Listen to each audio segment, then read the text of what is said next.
Hello and welcome to the Sir David Wallace Sports Hall here in Loughborough for live coverage of England's third and final UEFA Futsal Euro 2026 Group 8 qualifier, as Bosnia and Herzegovina are the visitors here this evening. Well, it all started so well in terms of games here on a home court for England with that win over Switzerland, but then the defeat to Spain in what was a very spirited display, but ultimately the defeat. So let's see if England can get back to winning ways here tonight, as there's 40 minutes of action coming your way live on England Futsal's YouTube. And here is your England starting five. In goal today, number 21, Joe Payne. Number 5, Sam McGrath. Number 8, Liam Palfreman. Number 9, Jordan Edge. And the captain, number 12, Stuart Cook. As for the visitors today, Bosnia and Herzegovina, they're led by coach Goran Mela. And his starting five is as follows. The goalkeeper, number 1, Darko Milanovic. Number 6, Milos Radukovic. Number 7, Shurdan Ivankovic, the captain. Number 8 is Josip Šežar. And number 11 is Josip Bošković. Well, I'm Isaac Barrington, here to take you through the action today. And once again, joining me for commentary is the Wessex Futsal first team assistant coach, Louis Melville.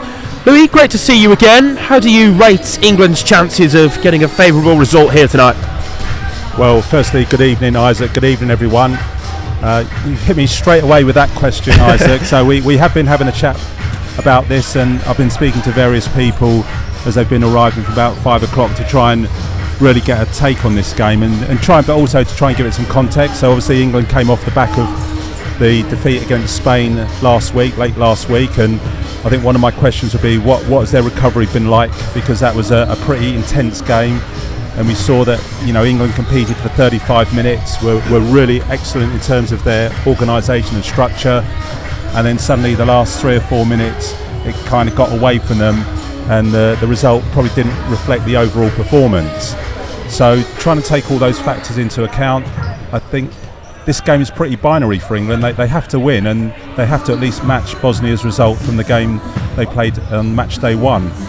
So I'm coming in here with full optimism. I know we've got probably Bosnian viewers watching here as well, but I think it's a home game. I think England are improving, and I'd like to think that England can definitely get something out of this game, and I guess we've got to be absolutely positive here and optimistic, and I'm going to go for an England win, but I'm not going to go with the score though.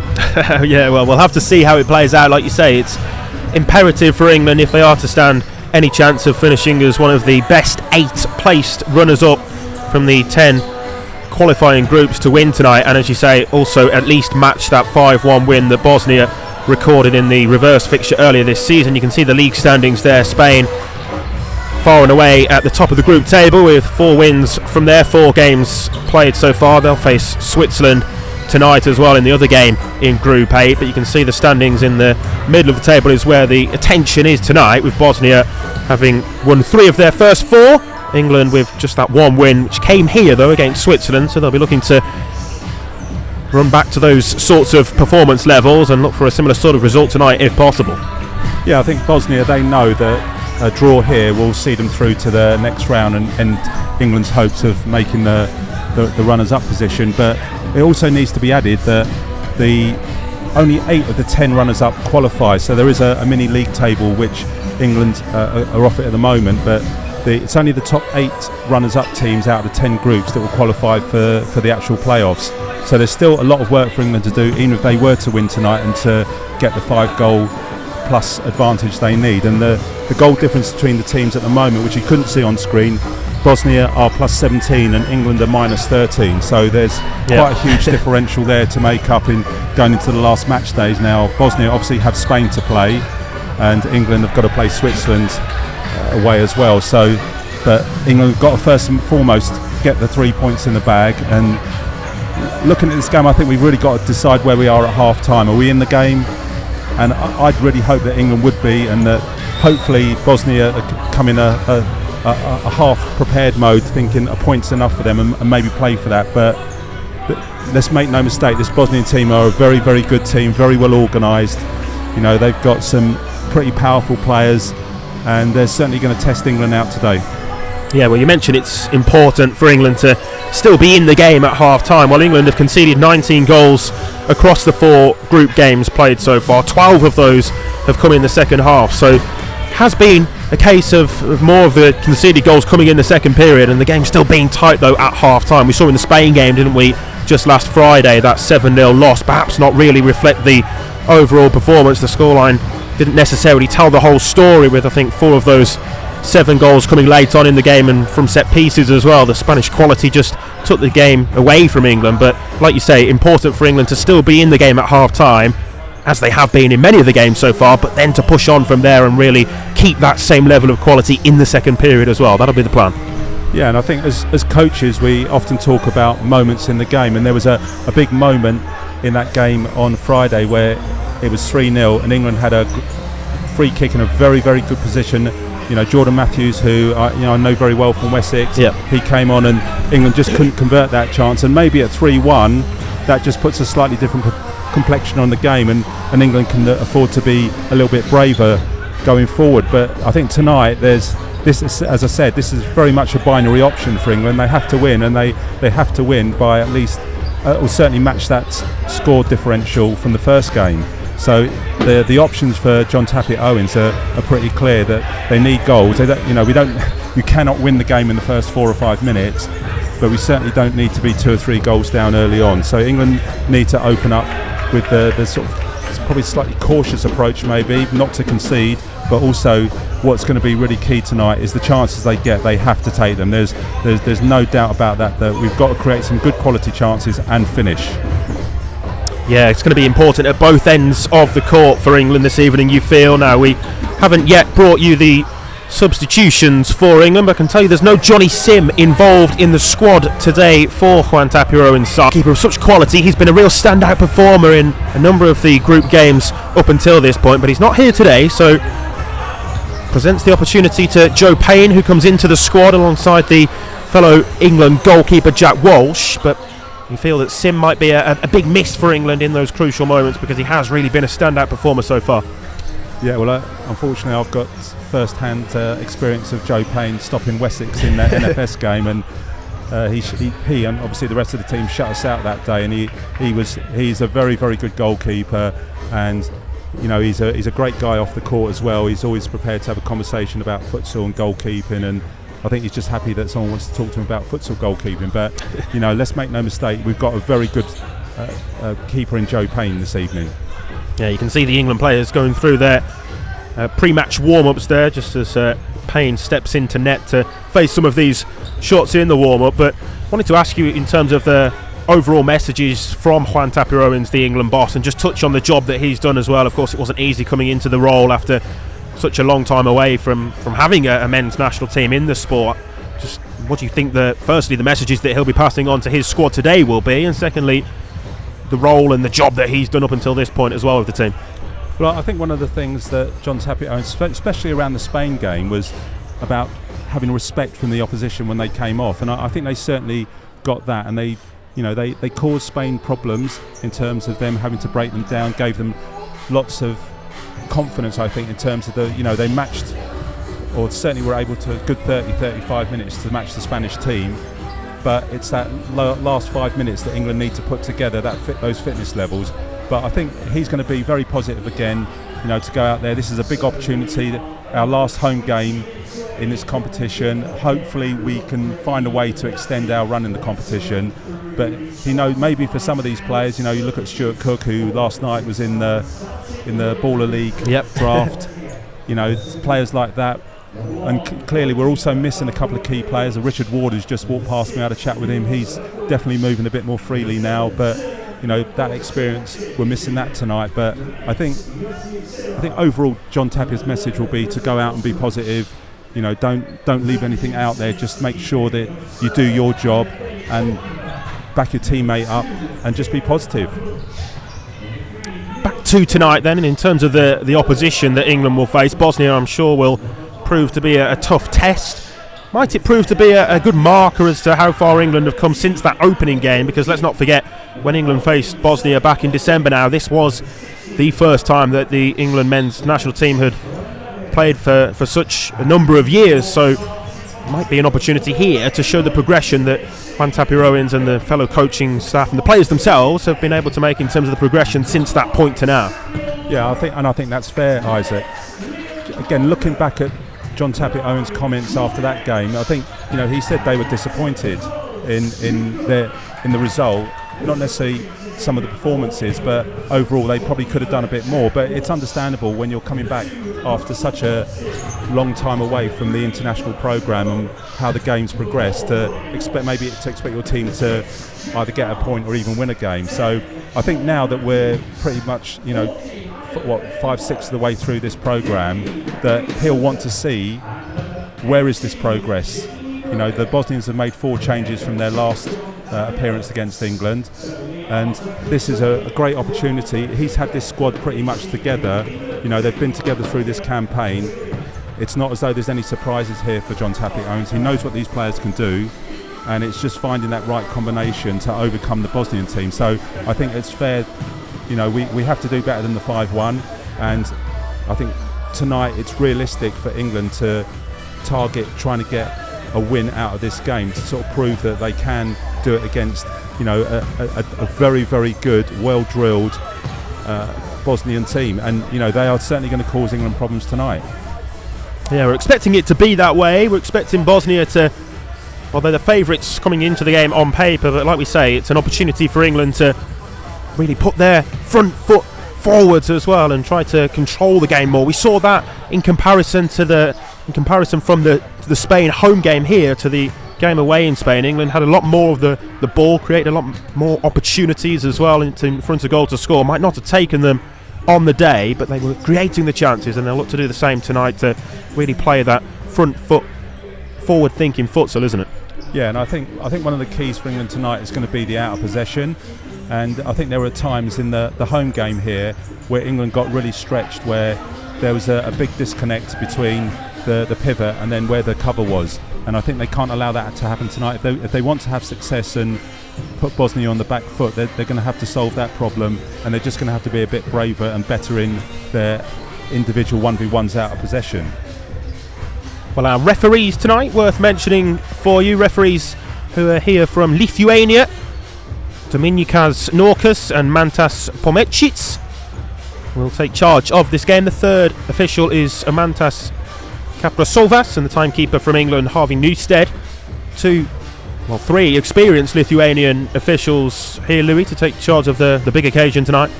Yeah, and this game could get a little bit fiery, so it's really important that these officials, they've refereed FIFA Futsal World Cup games, and they've done some of the UEFA qualifiers already, so they're experienced internationals. They're also very experienced football international referees, so I don't expect too many issues here. And I think overall, I think I've been really impressed with the officiating I've seen here, the way they've managed the games, and particularly how they've managed the players in the game and the benches as well. So I don't think we've got too many issues.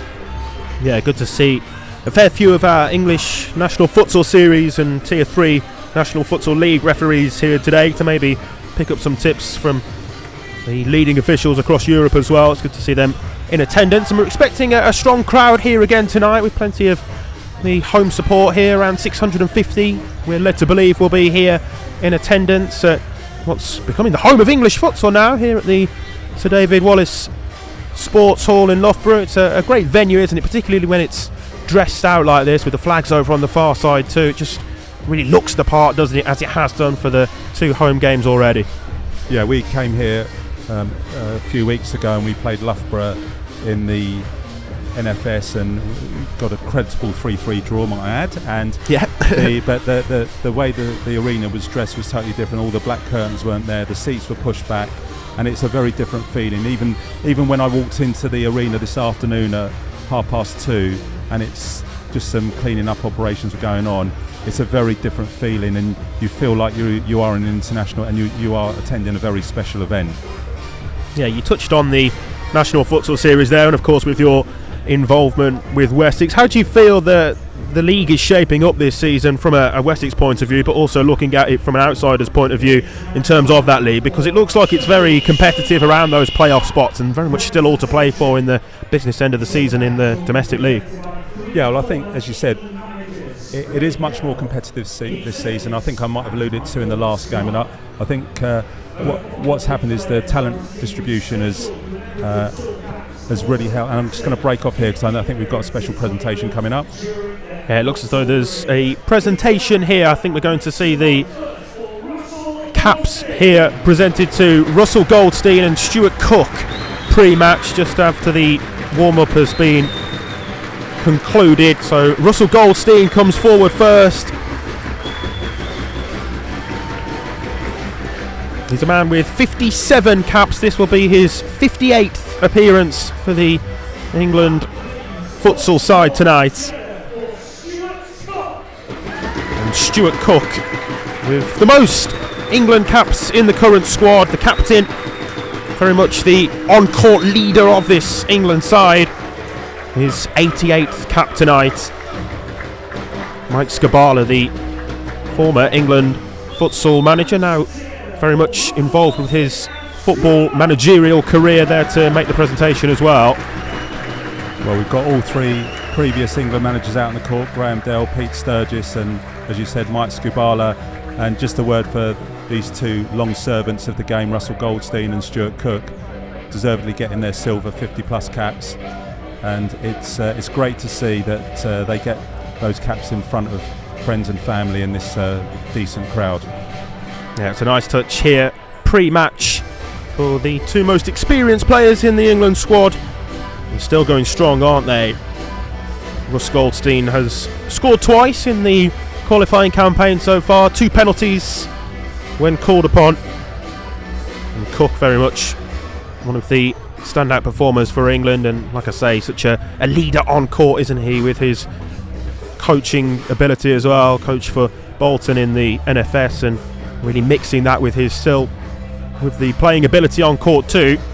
It's a good blend of experience and the playing ability that he has to bring to this team as well. For the likes of the younger players in the England squad, Thomas Uniatovic, who is back involved after injury, looking forward to seeing him play this evening, and so too the likes of Jamie Brooker, the 19-year-old at Bloomsbury. There's a whole host of young English talent coming through the conveyor belt, if you will, with the England Under-19s programme, so great to have those sorts of players to look up to and mentors through on the court as well.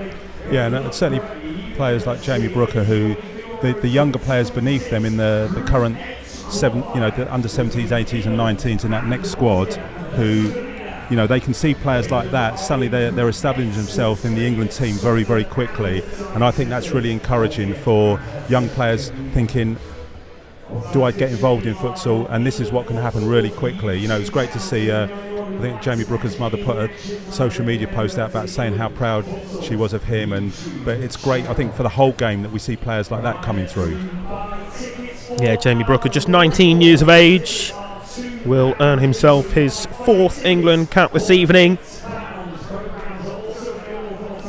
Thomas Uniatovic at 20, and Ivan Cadete Borges, just 21 years old as well, the young man who plays here with Loughborough University student side. So a reminder of your England starting 5. Joe Payne gets the nod in goal today. Sam McGrath, Liam Palfreman, Jordan Edge and Stuart Cook. That's how England line up from the start. For Bosnia, it's Darko Milanovic in goal, Miloš Radukovic, Šerdan Ivankovic, the captain, Josip Šežar and Josip Boškovic. Yeah, we should probably make a quick apology now, Isaac, get it in quickly. We're going to do our very best on the Bosnian names, but do forgive us if you are listening in and we don't get them exactly right, but we're going to give it a really good go. Yeah, so to our MC and venue announcer here at Loughborough, you can see the UEFA and FIFA and Respect Fair Play flags over on the far side as well. It's all set up for another wonderful occasion, this excellent venue here tonight. And like you say, a bit binary, isn't it, for England this evening? They need to win. They know that they realistically, to stand any chance of still progressing through, would probably need to win by a 5-goal margin. It's very much all to play for out there on the court once the game gets underway. Yeah, players, they'll always tell you they want clarity from the coaches, from whatever they're being told, and it doesn't get much clearer in this for England that what's required of them on the court. And what I'm hoping to see is that England go out there very solid, do all the basics, all the fundamentals. Jeff Bonner at Wessex, he says this thing about there's no detail that is too small that doesn't matter, and I think at this level it's even more so. It gets magnified because you're coming up against the best players in Europe, and our league is trying to play catch up. We're trying to play catch up. We're in a fail fast, learn fast mode at the moment. And this is as I said, it's a great opportunity for these players in front of another decent crowd to really try and enjoy the ball out there. Just can we enjoy the ball? Can we really show what these English players can do on the ball, but also movement off the ball and then out of possession? Can we defend intelligently? Can we win our 1v1s out of possession? Those cover players, can they make sure that they're doing their job so they can help their teammates, but they're still taking care of their responsibilities?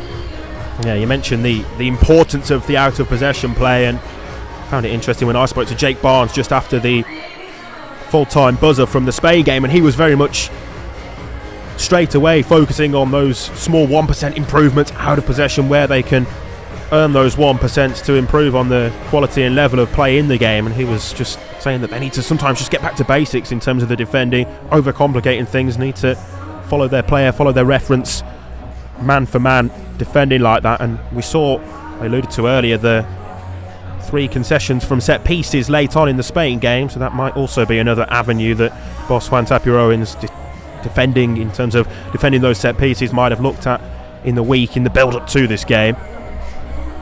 Yeah, I mean this game of futsal, it can be a really, really cruel game at times. Suddenly you're cruising and it's 2-0, and then suddenly you can go from 2-0 to 3-2, 4-2 down very, very quickly. It's such a brutal game at times. It's probably why we love it so much. But that here, there is just absolutely no hiding place on the court. And even if you only get a minute on the court, that might be the most important minute that you're out there, and what you do might influence the next 2 or 3 minutes of that game, and what the decision your coach makes, your teammates, and also it can influence what the opposition do. Tonight it's going to be very much for England to work out what are they trying to do to us, what are we trying to do to them, and then you go from there to try and win those individual battles, as I said, out of possession, in possession. And the detail is going to be really key tonight. I think it's going to be the real small details that decide this game. Yeah, very much looking forward to seeing which way it will go. We're just awaiting the arrival of the 2 sets of players out onto the court here in Loughborough. Probably got a little bit of time to go back to the National Futsal Series standings and the way in which that league table looks at the moment, just before we turned our attention to the presentation 5 or so minutes ago. But Bolton enjoying such a good season so far. They're the side at the top of the table with 29 points from the 12 games played. And the reigning champions Manchester stand 4 points below them in second. Loughborough students hosts effectively here. That's where Loughborough play their home games, here at the Sir David Wallace Sports Hall. Are in third with Maidenhead United and Wessex level on points, just around those top 4 playoff places. But in terms of the league domestically, that's what it's all about, isn't it, Louis? Getting into those playoff places at the end of the season, and then who knows what can happen from there in those playoffs. Yeah, we've got 6 games left in the season before the 2-legged playoffs start, and the top 4 teams go through. And as you mentioned, possibly Bolton, Manchester and Loughborough think that they're probably going to pull away, and then the rest of us chasing between Maidenhead in 4th place, 17 points, all the way down to London Genesis on 15 points. It's really open. Genesis have had a bit of a revival, and Bloomsbury have had a bit of a comeback. Wessex, I think we stalled in the middle, but we've got ourselves back on track, and we've got a huge game against Hartbury on Sunday. But what it does make is for an exciting end to the season. And we very much hope for an exciting international game here today. Our referees lead out the 2 sets of players. England in the white strip today, Bosnia and Herzegovina, the visitors, in all dark blue. Led out onto the court by our Lithuanian match officials. 2 captains either side of them, the England skipper Stuart Cook and the Bosnia captain Shudan Ivankovic. We'll pause in just a moment for the two teams' national anthems. Pre-match of this UEFA Euro Group 8 futsal qualifier.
So the national anthem of our visitors, Bosnia and Herzegovina, complete then.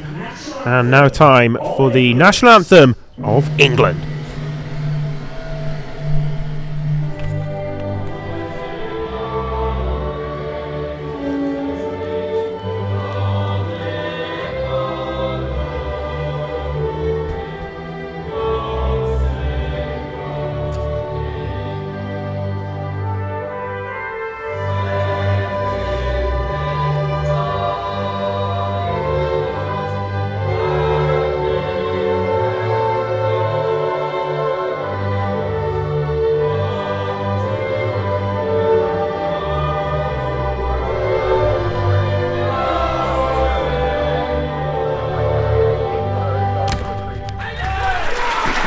Anthems complete then, we are closing in on kick-off. It's England taking on Bosnia and Herzegovina in this UEFA Futsal Euro 2026 Group 8 qualifier.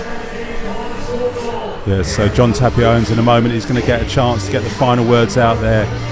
These first couple of minutes, just focus on doing all the basics, get your foot on the ball, make sure the pass is the right pace to your teammates' strongest foot, and just make sure that you're doing your job. That's I think a message that John Tapia will certainly be getting through to all the players. And when you're on the bench, just be ready to go, because you'll never know when you're going to be called upon. So your England lineup in full then. The starting five: in goal, Joe Payne, Sam McGrath, Liam Palfreman, Jordan Edge and Stuart Cook make up the rest of the England starting five. On the substitute bench for boss Juan Tapia-Owens today, substitute goalkeeper is Jack Walsh. Then they have Russell Goldstein, Thomas Anitovic, Ryan Walsh, Jake Barnes, Jordan Matthews, Ivan Cadete Borges, Harry Tozer and Jamie Brooker, all available to be called upon from the bench. The England team there just pose for their final pre-match photograph to remember the occasion. And hopefully it will prove to be performance and results to remember as well. As for our visitors, Bosnia and Herzegovina then, a reminder of their starting five: the goalkeeper Darko Milanovic, Miloš Radukovic, Šurdan Ivankovic is the captain, Josip Šežar and Josip Bošković make up the rest of the starting lineup, with Amir Delic named as the substitute goalkeeper, Dejan Pavlovic, Miloš Todoric, Davor Arnautovic, Adnan Kalajic, Bilal Jelic, Amir Baručića, Samir Gosto and Faruk Brkanjic on the bench for boss Goran Mela. Well, Louis, how important do you think it is for England that they start this game strongly then and start it on the front foot how they'll wish to do? Well, I think it's absolutely vital, Isaac. I think England just can't afford a slow start here, because Bosnia, you know, they're an experienced team. Although they've made those 4 changes, you know, high quality players coming in, and they'll certainly look, I think, to take the game to England and test England out. But I think England need to do the same with Bosnia, and just, you know, if there's any complacency from the Bosnian team about, well, we just need a point today, can they take advantage of that and put away the chances that come. But today, just looking at some of the stats, the Bosnians have had 145 attempts on goal and England have 70. So they certainly can come with a goal threat, whichever team they put out. Yeah, Bosnia, obviously with the 5 goals last time these two teams faced off. Radukovic, Šežar, Brkanic and Barocićka, the 4 Bosnian goal scorers, and there was an own goal in there as well. So plenty of the quality who played against England before out there on the court again today. We're just about ready to get underway. In fact, the referee blows the whistle. England playing from right to left as we look at things in the white kit today. It's forward here to Liam Palfreman, who wins the game's first kick in here on the near side. Yeah, I think one of the factors we'll look as the game goes on is how England have recovered from that Spain game and what have they got in their legs. Left on the line here for McGrath to come all the way round. Cook trying to feed it through to Palfreman. Intercepted there though by the Bosnia number 8, Josip Šežar. He has the ball here and goes back to goalkeeper Darko Milanovic. Yeah, it was just a new kicking routine there from England. It was a bit tentative. Long up towards McGrath, who will try to occupy that pivot position role. Both sides there asking for the decision in their favour, and in fact it is going to go England's way. It will be a corner. Yeah, it definitely took a flick off the Bosnian player as it went through. So a good throw there from Joe Payne. So we mentioned set pieces from a defensive point of view pre-match. An early opportunity here for England to show us what they have in an offensive manner, and the referee's going to point for the penalty. Oh wow, an early opportunity for England from the 6-metre penalty spot then. Handball the decision from the referee over on the far side. And Russell Goldstein will step onto court here to take for England. Yeah, I think they misjudged that. The little run through there from Palfreman, he just drew the player in and he just caught his arm through, and very good spot there from the referee. There was a big shout, but the ref still had to give it. And Russ Goldstein with a silver cap in his pocket. Can he go one better here? Goldstein, who's scored twice from this 6-metre penalty mark in this qualifying campaign so far. Steps up, right footed, doesn't do it this time. It's a great save from Milankovic. And the scoreline remains level early on. Yeah, Goldstein, he just stepped up there. I'm not sure he quite hit it where he wanted to. It was pretty central, and the goalkeeper, massive frame, just managed to get his hand on that to push it away. You wonder how big a moment that could prove to be early on. England squandering the early opportunity to take the lead inside the first playing minutes.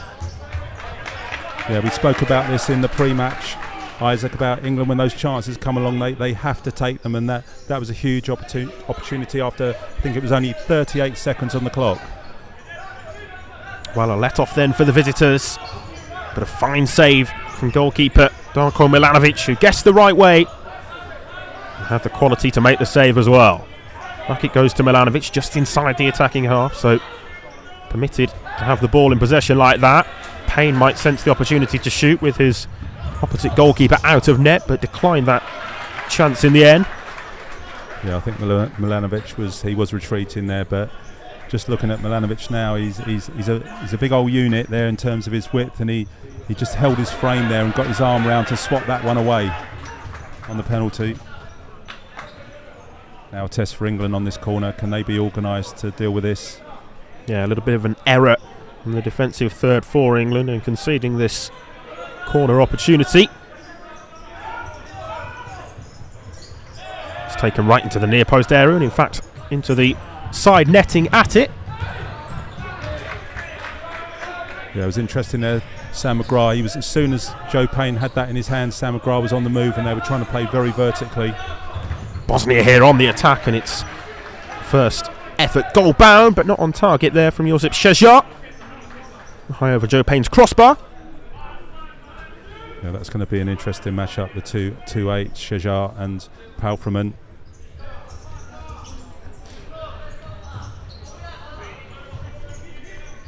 Comfortably towed back to goalkeeper Milanovic from the skipper Ivankovic. Ivankovic in possession once more. Across it comes here to Šežar. 2 minutes played. England having missed that very early opportunity from the penalty mark, but Cook drives forward with it here.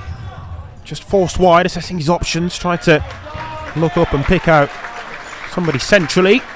That was good work there from Sam McGrath and Liam Palfreman, the way they held up the play and allowed Cook to steal that ball. Edge with the strike then in the aftermath from the shortly taken kick in. Palfreman back to Cook. His pass intercepted, but he gets back at it. Wins it at the second time of asking. Good challenge then though from Ivankovic. Won the ball off Edge, and McGrath just a little bit too over-eager in his attempts to do the same back to the Bosnian captain, and commits England's first foul. Probably worth taking a chance for that challenge, just to test the referees out and see where they are with their barrier on physicality in this game. First England change of the day, and it's change in the pivot role. Ivan Cadete Borges on to replace Sam McGrath. Radukovic back to Milanovic, and early on we begin to see the pattern of play that Bosnia will look to utilise throughout this game. There's space over on the far side as well for Ivankovic if they could have found him there, but Cook was in the way. Yeah, Cook with some good fixed play there. He just managed to block that pass out, but they're going to be quite aggressive here, the Bosnians, and ask questions with the fly. And they've worked a way out as well to Ivankovic. Back to Milanovic, comfortable centrally in the opposition half. Took a little bit of a loose touch, but the deflected effort goes in. And it's Bosnia who take the lead. With 3 minutes on the clock, it will go down as a goal for the goalkeeper despite the deflection. And it's the goalkeeper Darko Milanovic who gets the breakthrough goal. 1-0 to Bosnia. Yeah, as you say, the Bosnians managed to work their way up, and then it just allowed him to open up the middle of the court, and he just drove and got the shot off and gave Joe Payne no chance. I think England just got to be a little bit more careful about allowing that pass go through the central area. Better to force it out wide and then try and deal with it. So the onus now on England to...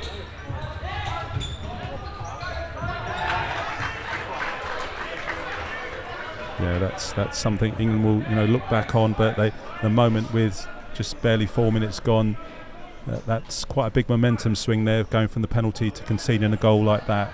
They'll consider that a bit of a soft goal. Attacking set piece here though for England, struck by Jordan Matthews as he stepped onto the short set from the kick in from Walsh, in towards Borges that time, and Milanovic will pounce. England pressing high, trying to force the error, and I do see possession returned their way with the ball all the way through to Payne. Long in search of Borges. Drops down centre court there for Jelic, but Borges wins it back, plays it across looking for Toza. And a bit of last-ditch defending there from the Bosnian defender. Backtracking was Barocićka. Yeah, that was really positive there from Ivan Borges, really positive. Just managed to turn his defender and then get out and get off the shot, and as you say, a rapid clearance from Bosnia. Lofted all the way across for the effort on the volley from Toza, but it was not what he'd intended. The long distribution from the Bosnian goalkeeper and goal scorer Milanovic, that time all the way through to Payne. Very quick pace to the game so far, which was of course to be expected. It's a lightning fast tempo to proceedings at the moment. Walsh thought he could win the ball back there, but was just beaten to it by the Bosnian number 13 Barocićka, and then good goalkeeping from Joe Payne, who had to be on hand and was. Yeah, it was a bit of a loose ball there from Ryan Walsh to play into Borges, but they managed to get themselves out of that bit of trouble. Milanovic looking long, and the header back across the face of goal wasn't too far ahead of the path of Adnan Kalajic. Just arriving slightly late at that second post, but you could see what was meant there for Bosnia. Yeah, and he's got the height to make that a dangerous proponent for England. Borges skips past the first challenge. Nice footwork, but then the pass wasn't quite on point, and Bosnia back with the ball.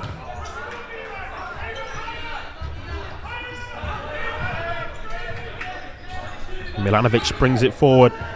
in his central fly goalkeeper role again. Bosnia kicking.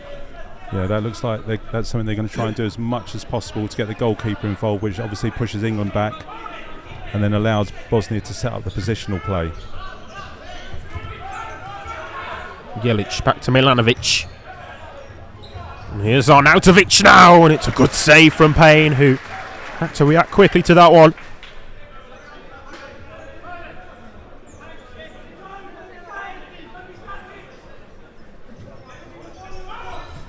Jelic with the corner. Took a touch en route through, so it will be a Bosnia ball.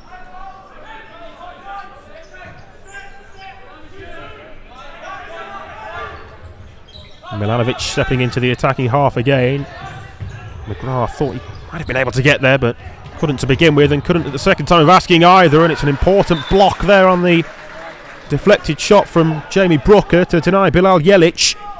Yeah, that was some excellent play from the visitors there. They really moved the ball around. That lateral pass across the court, and Sam McGrath slipped at an unfortunate time. Good block there from McGrath. And the follow-up effort from Kalajic was a comfortable save for Payne. 6 minutes played, Bosnia lead by a goal to nil. Goal scored by their goalkeeper, Darko Milanovic, after he saved Russell Goldstein's penalty inside the opening minute. The goal came just two after. England there struggling to play out from their defensive half, and Walsh taking no chances in just resetting long. Yeah, you just feel the Bosnians are starting to lift the pace of their game as well, and England have just got to match this and live with it. Milanovic to Jelic. Milanovic again, it's a familiar pattern of play now. Jelic. Oh, nice footwork there. Jelic looking to pick the pass. It was well cut out. Is that a foul? The referee says no, and it's against the crossbar. Bosnia coming mightily close to a second goal. Payne was beaten, but the woodwork there to England's rescue. Yeah, I don't think that was a foul. It was a strong challenge, but I don't think we can call that a foul. Weren't too many appeals from the England players on court, in fairness. It's a firmly struck shot and cannon back off the crossbar.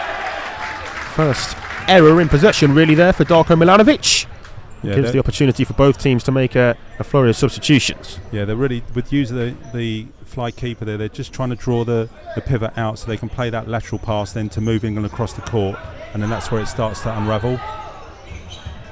Mijatovic. Barnes back to his Manchester teammate Thomas Mijatovic, and Barnes then trying to find power from him, but it's out of play.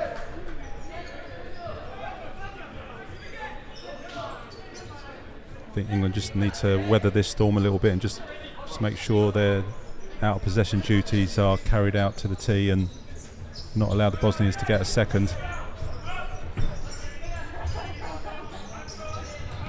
Yeah, still the pressure remains here on the England goal. Todoric with the latest effort. It's going to be a corner. Yeah, it just seems the Bosnians are really comfortable in possession, the way they're quite happy to move the ball around the court, switch sides, and then just look for that moment where England switch off and try and take advantage. Samir Gosto here to take this corner kick for Bosnia. Try to exploit the space centrally, but it might prove to be an opportunity for England to counter-attack. Palfreman just slightly overran the ball, and is then penalised for the foul in the aftermath. The judge to have fouled Faruk Brankovic.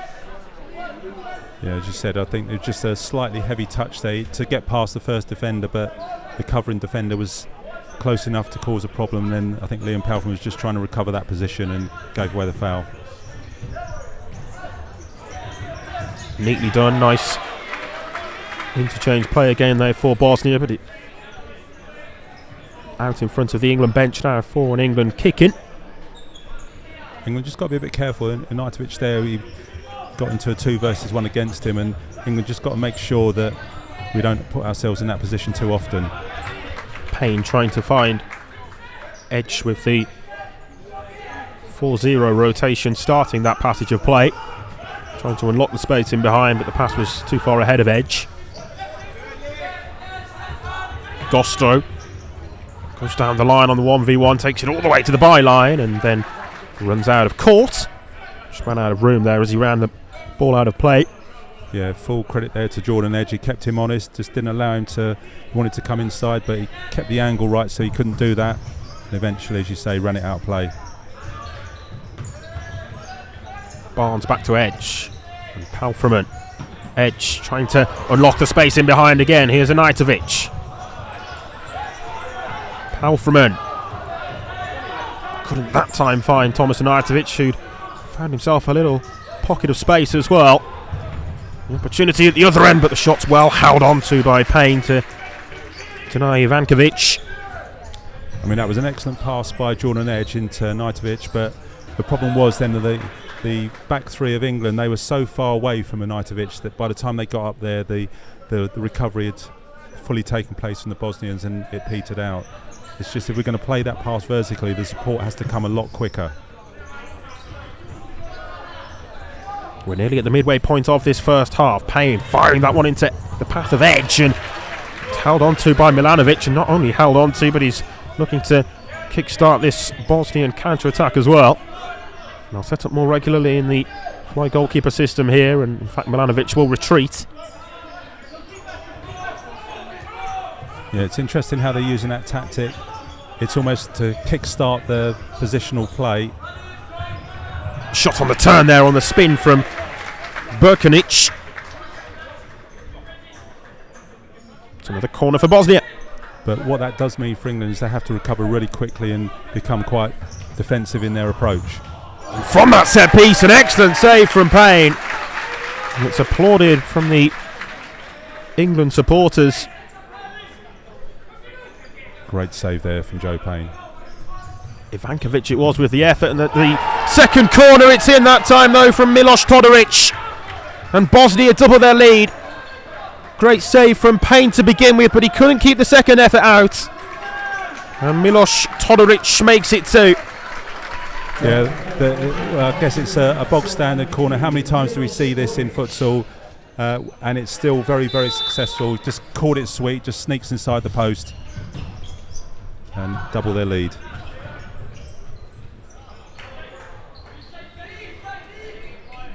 Yeah, Todoric on the score sheet then.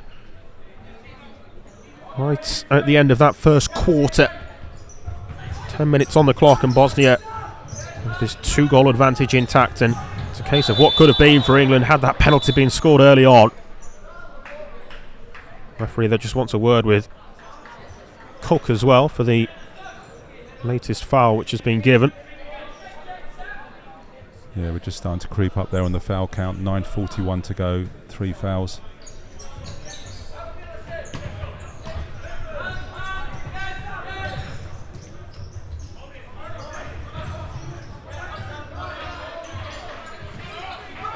Cesar up against Tozer, goes to ground there. Cesar. Referee stops the game, whether he's given the free kick or just wants to check on the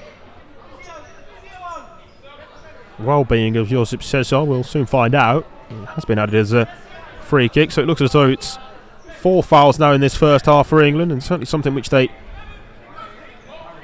need to keep an eye on.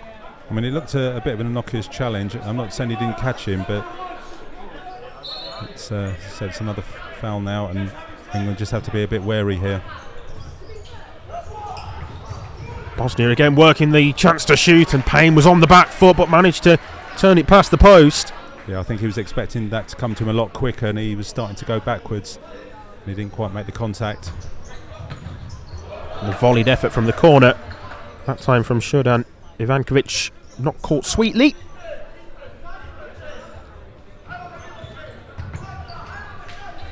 Cook to Brooker. Brooker travelling laterally across the face of the England goal. Just feels a little bit risky at times for England in those sorts of moments, and it's very much the visitors who are on the front foot in the game. Well, I mean, that last press, they went really aggressive, player for player, and they just really stepped onto England, just gave them nowhere to go. Ivankovic to Cesar and back to Milanovic. Here they're looking to switch this out wide. The ball across to the second post, and there was an important touch there from Payne, I think it was. Tozer was in that same area too, waiting that second post ball, but I think it was the goalkeeper who got the touch to turn it behind, and there's going to be an England timeout here with 8 minutes and 31 seconds left on the clock in this first half. So Tapia Owens, the England boss, feeling it necessary at this point to use the first half timeout. What's been your assessment of the game so far then, Louis? Well, I can see why he's taken the timeout, because I think the last 2 or 3, maybe 4 minutes of the game have been played almost exclusively in England's half of the court. The set pieces, they're just getting their shots off. It just seems either we're a little bit lethargic or not quite reading what they're trying to do on these corners and kick-ins, and it's making it, we're really making life difficult for ourselves. And I think John Tapia Owen probably going to hopefully re-establish whatever was said in the changing room about the out of possession duties, and we can't allow the Bosnians to have this type of possession, because they are going to hurt us. Yeah, it's been one-way traffic at times really in this first half so far. 15 shots Bosnia have taken in the game up until this point to England's just 4. One of those the very early penalty kick, of course, as well. 7 Bosnian corners to England's just 1.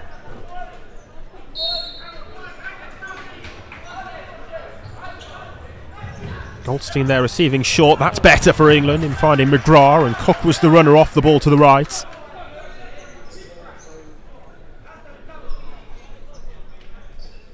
I think the Bosnians will be more than happy with how they've started with this game and the problems they've caused England after that penalty. Again, it's that same route through, isn't it? Ivankovic goes back to them in their own half there, Milanovic, and simple decision there for the officials to award England the indirect free kick. If he was going to give away that free kick, the indirect free kick, that was probably a good place to do it, take it early, and so it's a long way from the goal. But Jordan Matthews on for this indirect free kick. There's a similar position to what he had against Spain, and this time Sam McGrath on the post. Yeah, Matthews to take then, drills it towards that second post area again. Probably needed a bit more pace on that free kick. Cook with the kick in back to Tozer. Better these moments for England when enjoying a spell in the Bosnian half, just relieve some of the defensive pressure they've been subject to so much of so far as well. Cook's corner looked slightly overhit to begin with, but Tozer does win another, this time from the far right side. I tell you, Harry Tozer did brilliantly well, firstly to get to the ball, bring it under control, and then get the shot off to win another corner for England. Tozer takes the corner that time, and first Matthews and secondly McGrath were both close to it.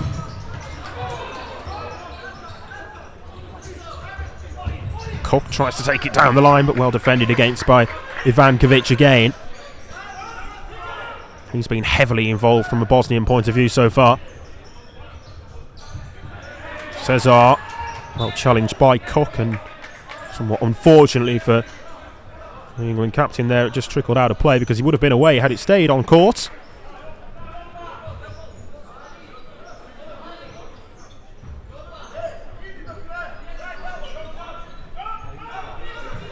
Goalkeeper Milanovic offering and receiving the ball in possession once more. Picks a good pass and they header back into the penalty area. Yeah, the Bosnia 13, Baručića, he is going to cause England problems if he's taking up that position on the far post with those diagonal passes. Here is Baručića.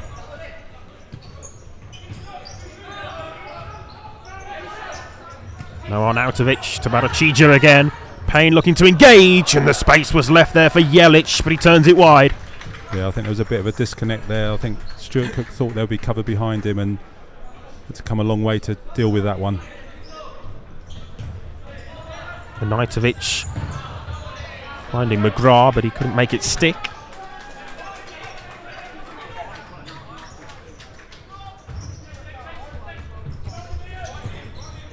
Jelic, nice setback, and up to Baracija. It was a nice Bosnian move to begin with, but then it just became a little unravelled.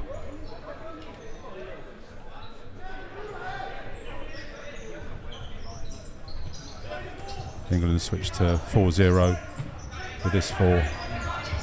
Trying to create the space in behind, but Jake Barnes made a great run there, but no pass went to him.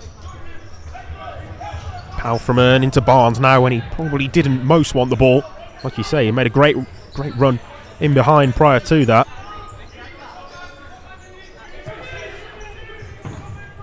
Arnautovic with the pass forward, back to Arnautovic again. Now Jelic. Milanovic. Arnautovic thought about the shot on goal. Bosnia keeping the ball well, and now Arnautovic does take aim. Wide, but not far off target. Yeah, you can see what the Bosnians are trying to do there, just trying to probe. They're just driving England back metre by metre and then close enough to get the shot off. Just probably needs a little bit more of aggression to step onto them and stop that opportunity to advance. Palfreman that time looking to exploit the space in behind in the 4-0 system. Yeah, it was a great idea from Jake Barnes, but the pass just ran away from Liam Palfreman. This is quite a quick court. The ball does pick up pace.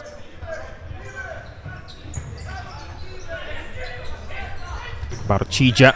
Palfreman got his toe to the ball and stays down here, but the game goes on. Edge.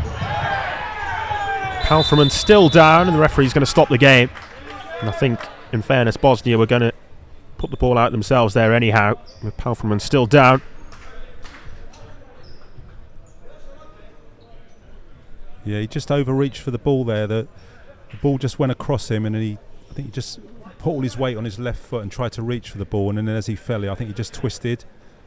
So I'm not quite sure if that's his knee or his groin that he's tweaked there. But he was certainly in a lot of pain. Yeah, well, England, of course, will hope it's not serious and that he can continue. Palfreman, who scored 3 in the win against Switzerland here at the back end of last year, seems to be struggling at the moment and still down. Yes, I'm not sure if it's just the top of his thigh where he's may have just overstretched his quad, but he's gonna have to go off anyway.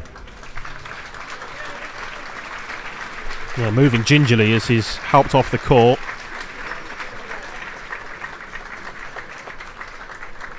I think Jamie Brooker's going to come on to replace.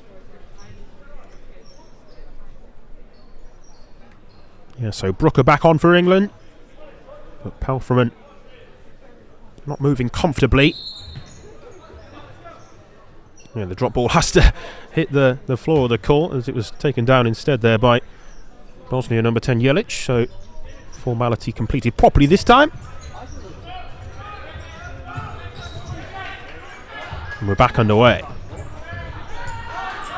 Brooker pressing hard, pressing high, and Barnes very nearly winning the ball. It's a foul there on Kalajic. The referee was well positioned to make the call. And it moves England on to 5 fouls. Yeah, Jake Barnes, he gambled the house on trying to win that ball with the press and played around him, but an unfortunate 5th foul for England. Yeah, both Brooker and Barnes just sensed that they could maybe win the ball back in what would have been such a promising area there for England, but it didn't work out that way. And at the end of it, it's the troubles now of being on 5 fouls as well. Still a substantial period left to play in this game too. Yeah, you'd fancy the Bosnians will fancy a dribble at the England players to try and draw that 6th foul to initiate the 10-metre penalty. Ricochet there takes it back to Milanovic, who can take it back into his penalty area to collect. And all the way across to the second post. It would have been a lovely Bosnian goal. Jelic feeding it across into the path of Brankic. Well, he doesn't get much more basic than that. Goalkeeper into the wing and then into the pivot. A let off there for England. Well, nicely done by Edge to Walsh. And immediately pounced upon by Adnan Kalajic. Such intensity in the press and out of possession play from a Bosnian point of view. England back on the 4-0. Tozer to Brooker, who wasn't left with many options. Taken down nicely there though by Edge. He goes to ground and gets England the free kick. Yeah, that was some really clever play there from Jordan Edge. The ball was hanging up in the air, but he managed to bring it down, waited for the challenge to come in, played the pass and then, or tried to play the pass, and then he was caught.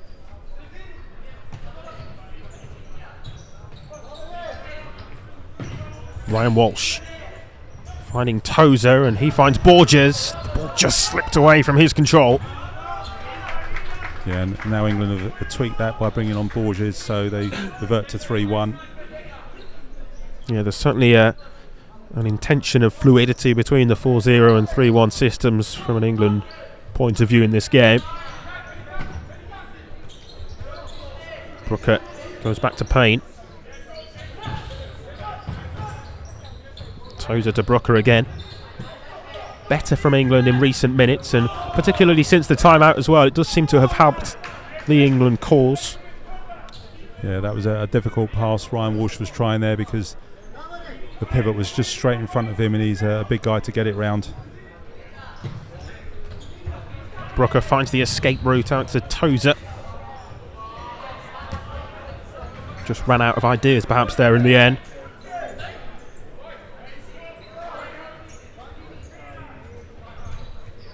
Palfreman is back up and moving, warming up as a substitute over on the far side at the moment, so we will keep an eye on his potential further involvement in the game. Walsh cuts that out, but it breaks back here to Gosto. Ivankovic all the way across from left to right. Good ball speed and tempo to the play again for the visitors. England trying to ignite the press, and Goldstein with the touch. Yeah, I thought England did really well there, just pushed them back, and then Russ Goldstein straight away onto that and forced the error.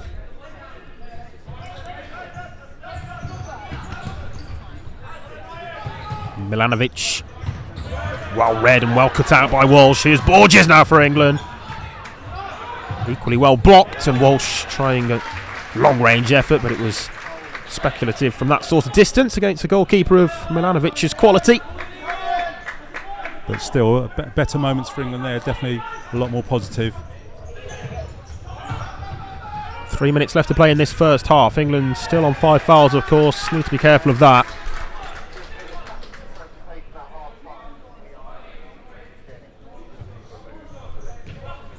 (2-0) to Bosnia it is. Ivankovic. He's seen so much of the ball in these opening 17 minutes, but he's lost it there, and Borges was taken down, was he? The referee felt that Borges ended up down, but fairly. Here's Walsh to Borges, who wasn't quite ready for it. Walsh again, and it's wide. England asking for another penalty. Walsh has stayed down, but it's probably the best opportunity that England have created, bar, of course, the early penalty. Yeah, there was some good play there from England. I think the ball came in a little bit. I'm not sure Borges had set himself for that.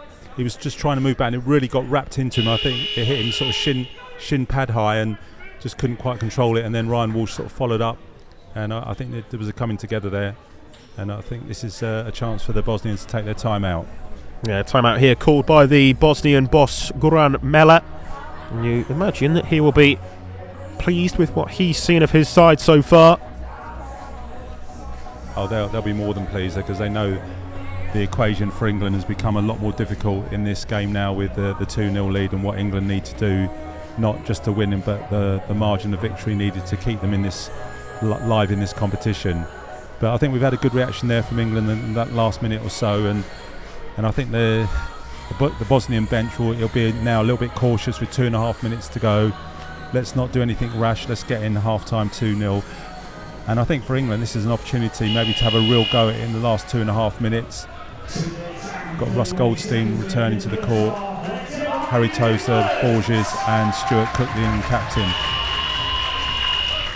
Yeah, so timeout minute then completed.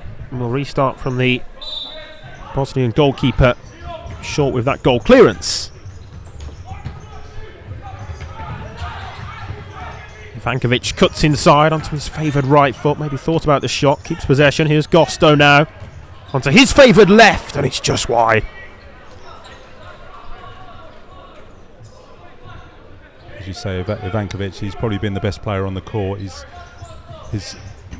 ball retention is superb, very rarely loses it. Tozer's done extremely well there for England and gets the shot away as well, and it was on target, but straight down the throat of Milanovic, who tried to catch Payne out. And he was just outside the penalty area too, but it was an improvisation on the save. Well executed. Now Goldstein for Borges, and it was just too far ahead of his path. That's an unbelievable ball there from Russ Goldstein. Borges just couldn't get on the end of it. Really ripped Bosnia apart there. Yeah, so close to unlocking the Bosnian defence and creating the one-on-one chance for Ivan Cadete Borges. England couldn't quite take advantage of that 4v3 overload they had. Goldstein again looking for Borges, but Ivankovic first to the ball.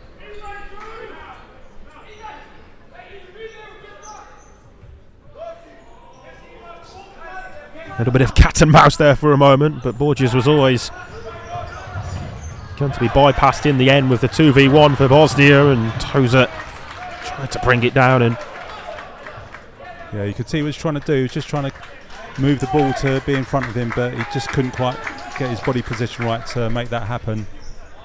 But again, Ivankovic is a real threat out there on that left-hand side. Yeah, plays the pass forward that time. There's another opportunity here for Bosnia, and it wasn't far wide at all. There was also Samir Gosto waiting for a potential pass.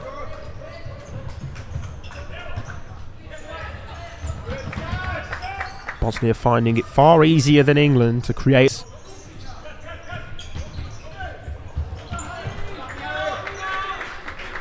We're into the final minute of the first half. And even there, where Harry Tozer did really well, the pressure from Barkovic, that allowed that possession to run out and just caused too much pressure for Harry Tozer.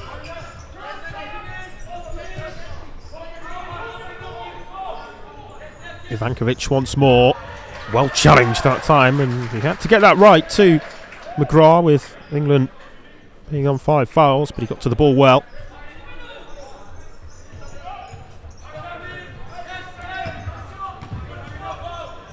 Milanovic. Cesar drives forward and scores! High into the roof of the net, beats Payne at his near post, and Bosnia have a third before half-time. Yeah, that's a real sucker punch. Again, they've worked the fly keeper, just trying to pull England apart here, and then this time Cesar drives and gets the shot off. Joe Payne beaten on his near post.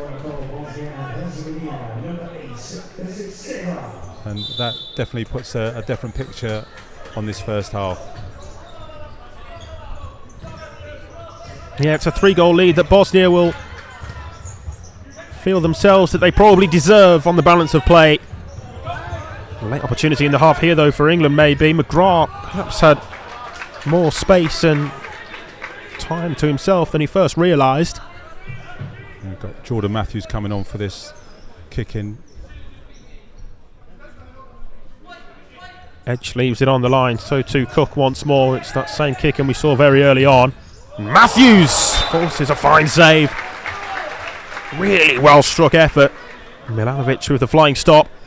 Yeah, it was this time they got that routine spot on, and I think Cesar was complaining about whether that was more than 4 seconds. The ref, it was a slow count, I have to say. Edge with the corner back to Cook. Probably the final opportunity of this first period. Milanovic dishes the ball long over the head of everybody. It runs all the way through, so it looks as though it's going to be a 3-0 scoreline in favour of Bosnia at half-time then. Indeed it is, and a case of what could have been maybe for England in that first half. They had the penalty opportunity inside the very first minute of the game, but Goldstein couldn't convert. Milanovic with the save.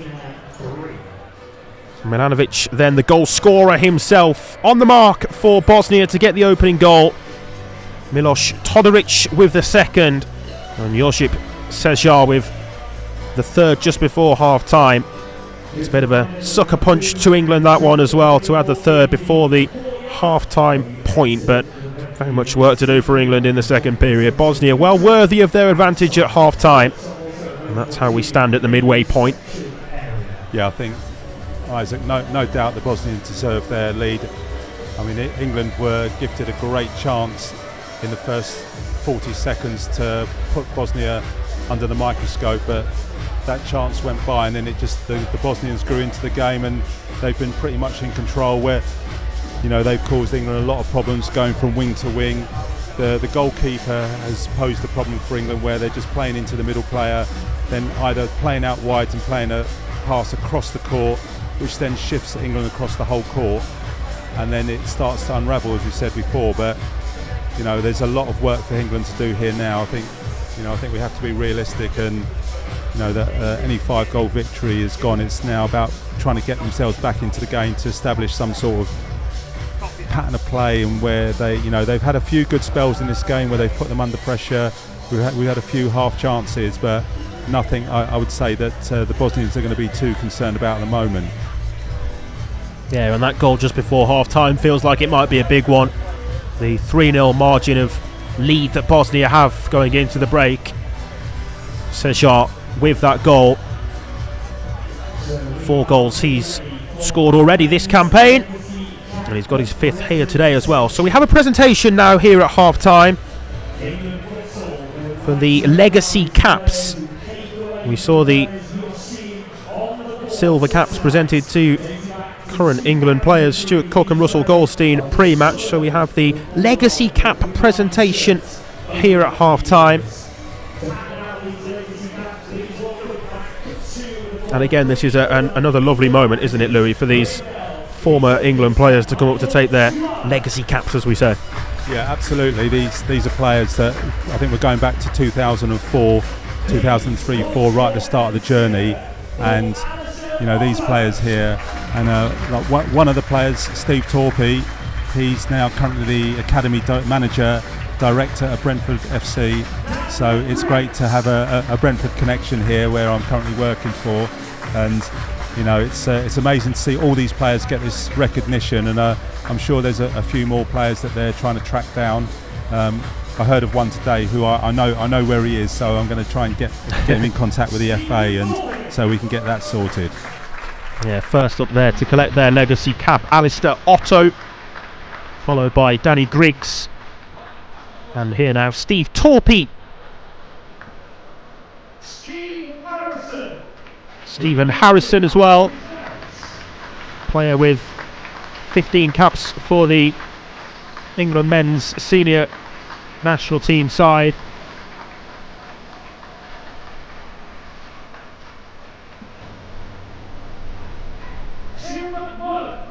Tim Mullock to come up next to collect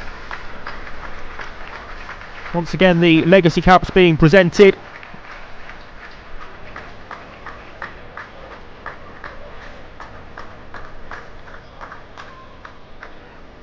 I think these caps, they go back a long way to when the programme was in its infancy, and we were really struggling to find players from football to come and play futsal, and a lot of players didn't know what futsal was and had to learn the game, had to learn some harsh lessons. I think there was a 24-0 or 24-1 against Portugal, I seem to remember, and some tough lessons along the way in the Kuala Lumpur Fives and stuff like that, and these players getting their recognition for deeds from a long time ago, but what they've done has contributed to England futsal. Yeah, certainly. Will Ryder coming up to collect his legacy cap as well. James Dalton also awarded his silver legacy cap.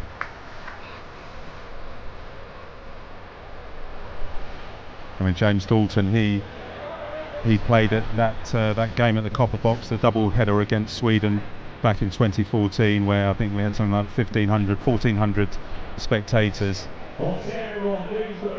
But fantastic to see these players, these long-standing servants of futsal, get their caps. Yeah, great to see Steve Torpey, Joseph Kenny, Stephen Harrison, David Jennings, Tim Mullock, Alistair Otto, Will Ryder, Danny Griggs and James Dalton presented with their legacy caps here at half-time from the Sir David Wallace Sports Hall.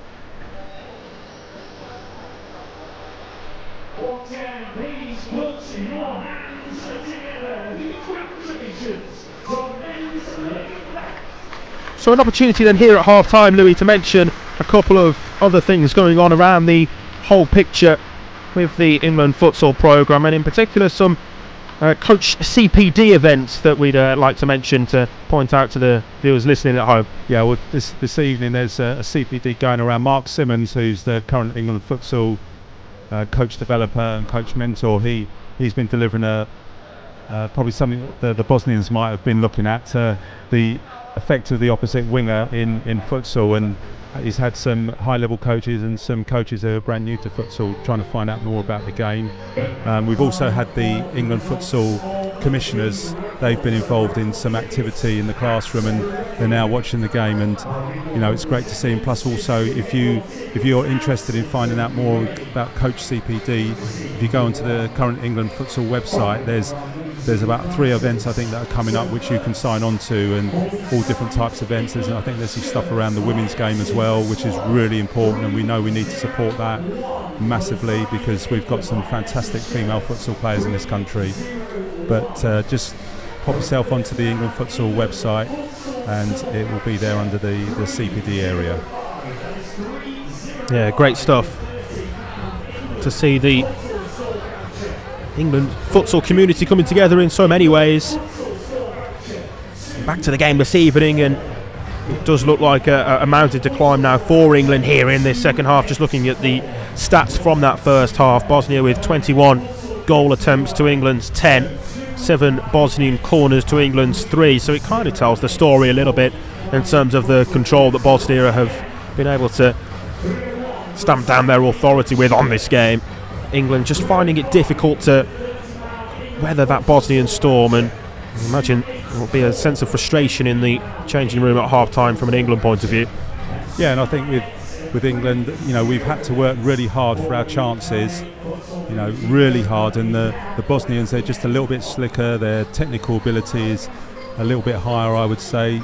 We've seen it with Ivankovic, the way he's manipulated that ball, he's winning a lot of his 1v1s, and they've just got to try and shut that down and establish themselves in the game a little bit more. Because if they don't, then it's going to be a similar second half. And England managed to do well not to concede the 6th foul after getting to 5. I think there was about 4.5 minutes, 5 minutes to go. So they just need to keep an eye on that. We want them to be aggressive, but got to be the right side of that aggressiveness. Intelligent aggressiveness is what's required on the futsal court. Yeah, you mentioned Ivankovic there, the skipper, who's really been at the heart of so many of those free-flowing, slick Bosnian moves in possession. The 31-year-old who plays his club futsal for FC Salinas. There's so much quality right throughout the Bosnian team, with some of them playing domestically in Bosnia, others across mainland Central Europe as well. You can really see that strength right across the court as Bosnia are in fact back out onto it now, ready for the second half and keen to get things back underway quickly by the looks of things. But their coach will be delighted with what he saw from his team, and we feel it was a well executed first half game plan as well. A number of times they found that same route through whilst using the goalkeeper just inside the England half of the court, and that same escape route, wasn't it, with the ball coming across to the near side on the right, back to the goalkeeper, out onto this side again, and then there was that lateral pass free across from right to left. Yeah, and I think that's been a big factor in their play, and being able to, if you like, supercharge their position to get into really excellent positional play positions, then to exploit England down the sides and then through the middle. And I just don't think England have really solved that problem. They've done it in spells, and then the Bosnians then switch it up, and then they'll bring their big pivots on, and then that gives us another problem.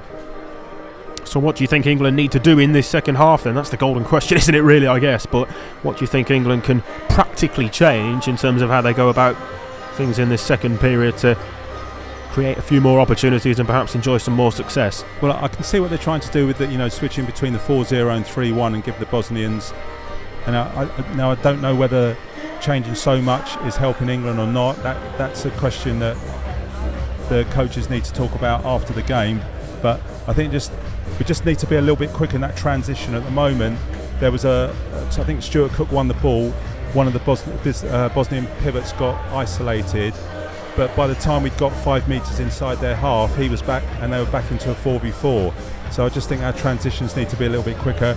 I think we just need to maybe a little bit more positive in our shooting options. I think we've had some good shooting opportunities, but maybe not hitting at the pace it should be hit at. And I think just that little bit more positivity and see what that brings. Yeah, it's a difficult ask for England to get back into this game in the second period, but 3 goals in futsal is very much a margin which can change quickly. A margin of advantage which can turn one way and back the other quickly as well, but it just seems like, given the way in which the game's gone so far, it's a difficult ask for England. The other scoreline at the moment, with 11 minutes played over in Spain, still goalless between Spain and Switzerland, incidentally. The other Group 8 game going on simultaneously to this one, with a half an hour later kick-off time. Of course, those two will be the next opponents for these two teams here in action today. England will travel to face Switzerland, whilst Bosnia have their final group game up against Spain, back in home for them. So England rejoin us now. We're going to get this second half underway shortly.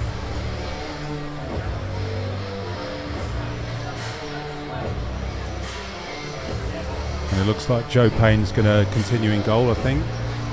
Jack Walsh with a bib on, so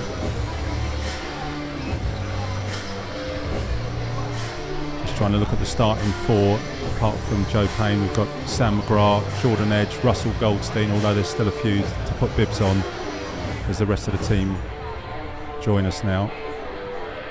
Yeah, we'll see if England keep that same starting 5 from the first half or adapt things slightly, as the referees are just checking the netting of the goal posts at either end. England will look to do things in this second half to try to disrupt the comfortable nature of the game that Bosnia have enjoyed.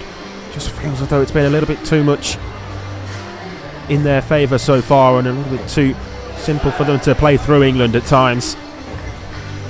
Yeah, I still think that first minute with the penalty, that was a huge moment in the game, and that would have been a massive fillip for England to have scored that penalty and put the Bosnians on the back foot psychologically.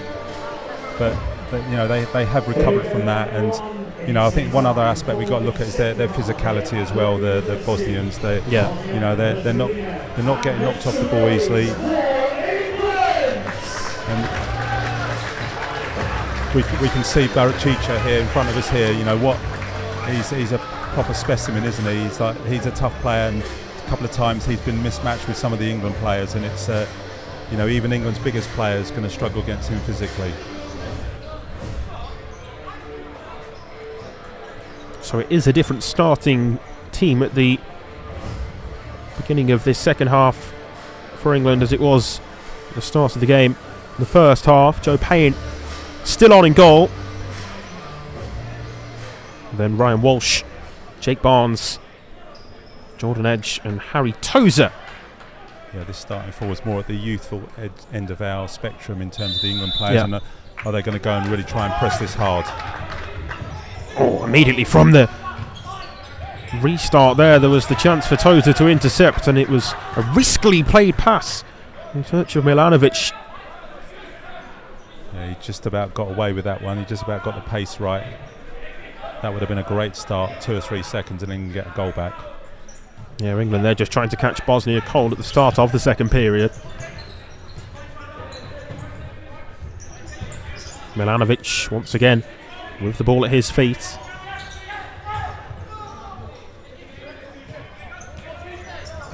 Kalajic. Milanovic.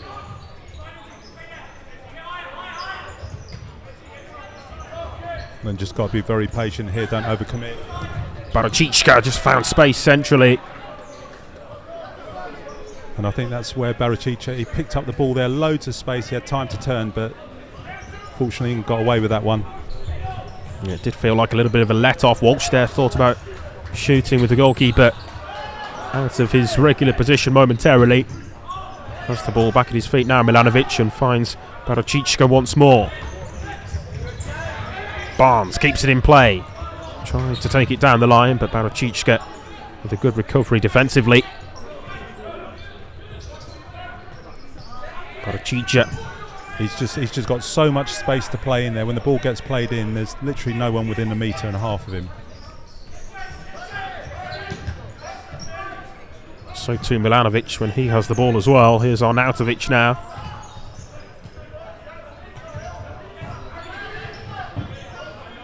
Milanovic. England working hard without the ball, but Bosnia finding it all too simple to play through, and the chance to shoot is well blocked by Walsh. She took it firm to the stomach there. Barnes back inside looking for the run of Tozer. England win it back, and then the shot from Tozer was blocked.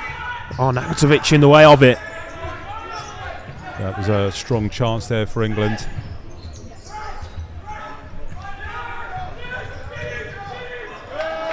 England again looking to raise the intensity and tempo of the press high onto the Bosnian team. And they actually did a good job there, England, to really push them back, and then it just forced the clearance to get themselves out of trouble, the Bosnians. See, interesting moment here as Goran Mela, the Bosnian coach, is going to be cautioned for touching the ball as it was still on the court. Hadn't quite run out of play there over on the far side. What I would say is, there's a little caveat to that, I wouldn't say it was particularly intentionally stopping any sort of England attack. There was nobody there, and England colours ready to really take advantage, but I think he's just got confused with what line the game's being played to, so a yellow card shown to the Bosnian head coach. Matthews trying to take full advantage. It was palmed away by the goalkeeper, Barachicka.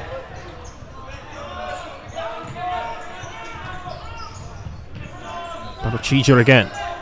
Turns away, really well done from the big Bosnian pivot, but then just ran it off the court, and he's going to be spoken to as well for delaying the restart. He will escape without a caution. Yeah, I think he's very fortunate not to get the caution, but his play there in the corner, Sam McGrath doing his best to try and deal with it, but he still got turned. Borges couldn't hold on to the ball. Palfreman is back on for England, which is good to see after that injury concern for him in the first half. Barachicka nods it down. Palfreman sets it back to Payne, and England will try to escape. Here's Brooker. Again, Barachicka with the defensive recovery, showing the other side to his game as well as the in possession link play as the pivot. Borges just try to roll and find the space to set it back to Palfreman, but it's been a more promising start to the second half for England in the 3 minutes of it we've seen so far.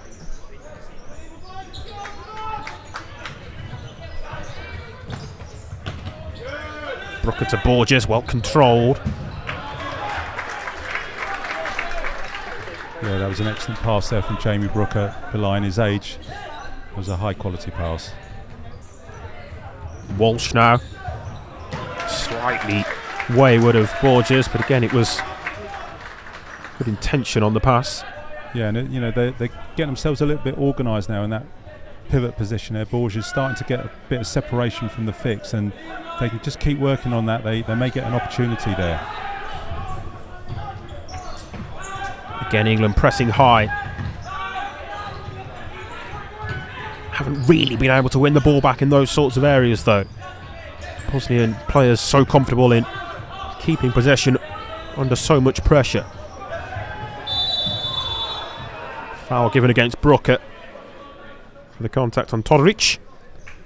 Yeah, Todoric there, he managed to get himself, the ball came in, and by the time it got to him, he was facing forward, ready to take Brooker on, and conceded the foul. You know, that's one thing I've noticed about the Bosnian players, that when they receive the ball, they get themselves facing forward so quickly so they can see the court in front of them. And Todoric going back to his goalkeeper again. And then wide from Dejan Pavlovic. Yeah, they're just happy, the Bosnians, to work these positions. Once the goalkeeper's in there, they're happy to move the ball, be patient. Ball speed is good, and then just can we get it out to a wing to get the shot off, or can we get it into the pivot who can either set or turn? Yeah, they're very good at finding that spare man in possession, aren't they? If England double up on one of the Bosnian players when they have the ball, they're very good at finding the escape route out, almost like what we were... It's similar, isn't it, to what we were speaking about with the fly goalkeeper in the first half. Here's McGrath now. Palfreman to Goldstein. Cook. His pass cut out. Berkanic, options both sides. Todoric. Ivankovic. He feels there was a touch off the England goalkeeper. Referees didn't see it if there was. Yeah, I think England may be a bit fortunate there, because that pass into Pavlovic was just slightly behind him, which forced him to check his run, and he took a little bit of extra time to get the shot off. Goldstein trying to buy the foul, it wasn't given. Was contact on Goldstein from Cesar. England number 2 went to ground in his own penalty area.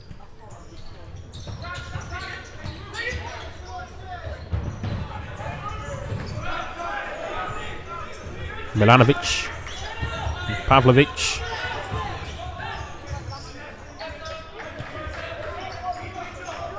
Out to Todoric, scorer of the second Bosnian goal. Todoric has it back again. Radukovic. Milanovic joins in once more. Always seems to pick the right moment to do so. He can't have it back in his own half there, but finds the space to advance into the attacking half of the court, and the shot was not far wide from Radukovic, but off target nonetheless. Yeah, Milanovic is once he comes into the picture, then it's a real different ball game for England, just trying to contain the play, and the Bosnians are then up the tempo of the game and the ball speed, and their movement is excellent and their control is excellent, and England find themselves on the back foot again. It's a corner, so Radukovic's shot must have taken a touch on its way through. Short from that corner to Milos Todoric again. The man who plays for Loznica Grad in Serbia. Todoric, the Bosnian number 3, with the ball now. Milanovic to Todoric again.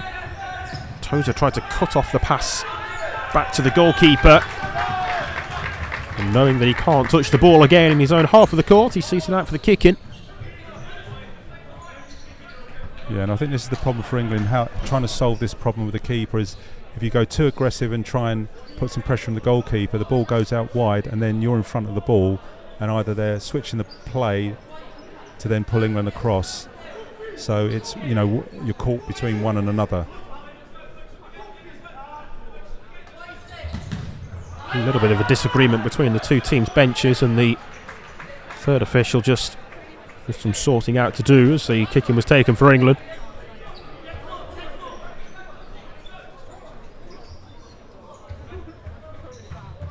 Again, it's this same England kick-in. Barnes trying to block and open up the space for Matthews. That block was escaped then, and Barnes became free for the direct ball played aerially to him.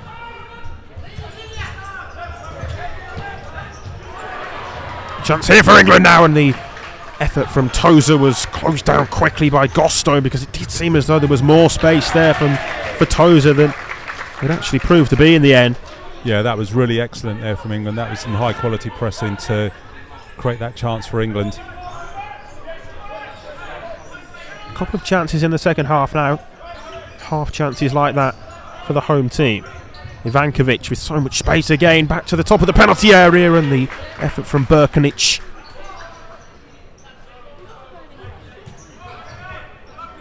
Again, another instance of England struggling when Milanovic becomes involved in possession. Tapia Owens frustrated and barking the orders from the sideline. Not quite getting what he wants from his players defensively in this 4v5, you have to feel. Milanovic. Ivankovic! Good save!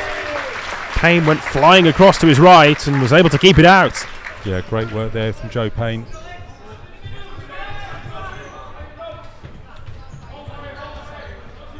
Corner was taken all the way back to Milanovic, which is emphasis on how comfortable both he is in possession and Bosnia are utilising his involvement as well. Another opportunity here and another save from Payne. That time to deny Boskovic. Yeah, they moved England around nicely there, but Joe Payne got himself out quickly, made himself big. Excellent save. It's the same corner again, and once more they just spread out into the 5v4 system, but a lapse in concentration saw the touch back in his own half of the court for Darko Milanovic. Yeah, it was a matter of centimetres, but it was clearly the touch was just inside his own half.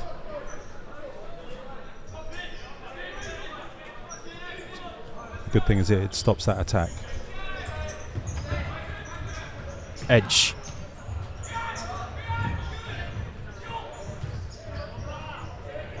Edge breaks through that challenge, tries to find Tozer. Milanovic under pressure. Maybe that ball from Jordan Edge, it could have just been a bit more in front of Harry Tozer. He could have run onto that, but it was kind of level with him, and the defender was close enough to disturb that. Neat flick, but it didn't quite come off for Bosnia. Ivankovic all the way back to Milanovic. 1-1 on the second half foul count, incidentally, as Barnes gets his toes to the ball. Yeah, that was again good there, really positive from Jake Barnes. Put them under pressure, just try and cut that pass off. Don't allow them to get going on with the fly keeper.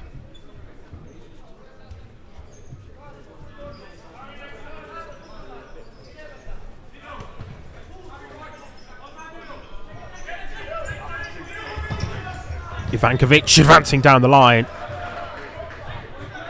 Didn't quite get the strike right, but again, exploiting the space that England left him. Yeah, England very much trying to protect the middle here, but I think at some point they need to get out and put some pressure. Goldstein up to Barnes and back to Russell Goldstein again. Links it nicely back to Unitovic. Edge feeding Unitovic again. And he was well challenged by Boskovic. Said that so many times today in terms of the Bosnian challenges, tackles like that as well. When England have the ball, here's Barnes now, throw a goal. It's held on to by Milanovic. Barnes just forced wide, and it just ran away from him a little more than he would have wanted. Yeah, that was something England tried to do earlier in the game, but this time they got it right. Well, Barnes enjoyed that one with the tackle on Ivankovic, and somewhat sarcastically then applauded by the Bosnian captain.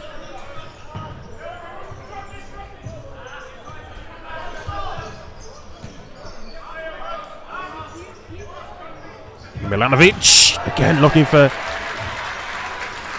that same sort of strike in which he scored within the first half.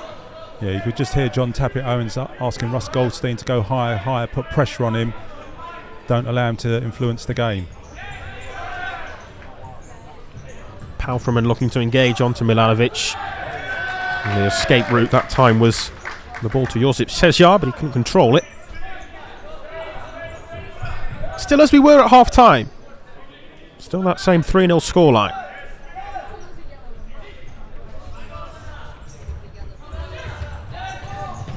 Oh, Payne very fortunate there though as it ricocheted back off Ivankovic. Could have ended up anywhere. Yeah, that was a very interesting 1-2 there from Joe Payne. Ivankovic to Gosto. Boskovic to Gosto again, nicely done, all the way across as well, and it was a brilliant pass right into the path of Josip Cesar. Couldn't keep the effort down. Yeah, Gosto, he's a very neat, technical, tidy player. He's got some good ideas on the ball as well. And another good save there. Yeah, Gosto, who plays over in Montenegro for Titograd.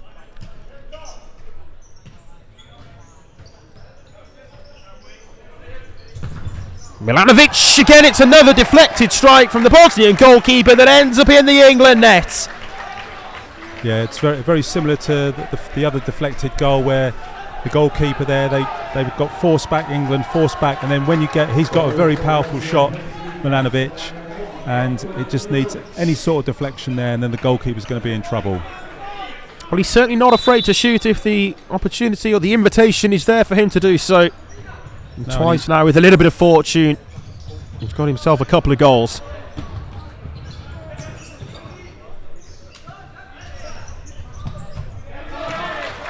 Edge unleashing with the right foot of his, but it's not on target.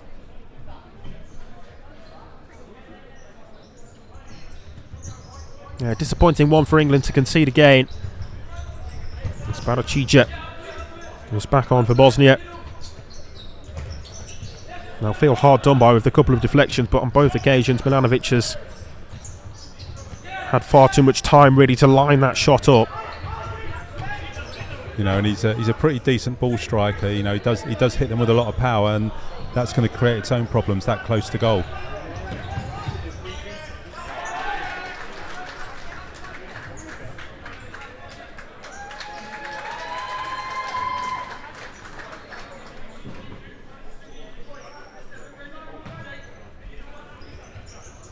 We're into the final quarter of the game now as well. McGrath with a clear task and job to do as he's back onto court. You could clearly see the message that the England manager had asked for him to try to cut off that pass back to Milanovic. But then you saw the flip side where he went to press it, and then the ball goes the other way because you're committed on that front foot, and then suddenly they're going down the wing. Yeah, it's by no means easy, is it? England are struggling both ways. When you leave the space for Milanovic, he's taking advantage, and when you try to cut off the pass to him, there's an escape route elsewhere that Bosnia are exploiting. England still not quite getting that balance right, you feel, at times. Yeah, and as you mentioned, it's a bit frustrating for England because they weathered a good quarter of the game there to not concede.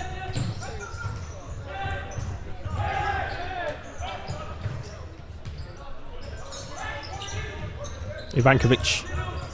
Oh, and McGrath's won the ball as well, and then Ivankovic wins it back off him. Both players seem to just stumble momentarily. McGrath would have been in on goal. Yeah, he just seemed to get his foot caught up. He'd done brilliantly to get past the defender, but the ball just wouldn't come for him or break from him, and he just got intertwined with the Bosnian player. Ivankovic just substituted himself there as the ball was still in play, and it's being seen to by the physio. Still the game goes on with Baracija. Last touch off the big Bosnian pivot.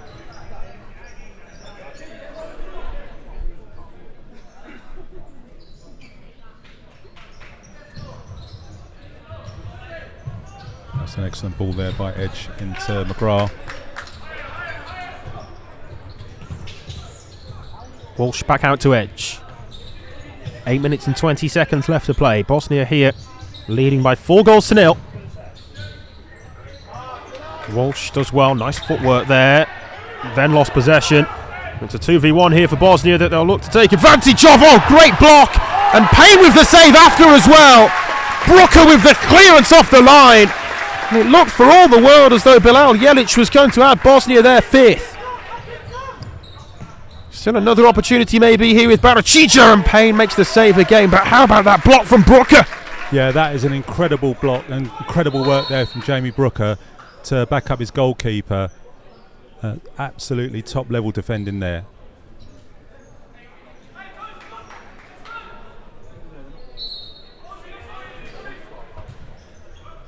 Corner's taken back to Baracija. And again, the goalkeeper involves himself.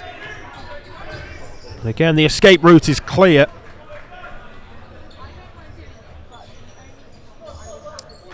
Yeah, we can see what they're trying to do there, just trying to cut that pass off, but by the time they get there, they've committed, and then they're able to just drive past them.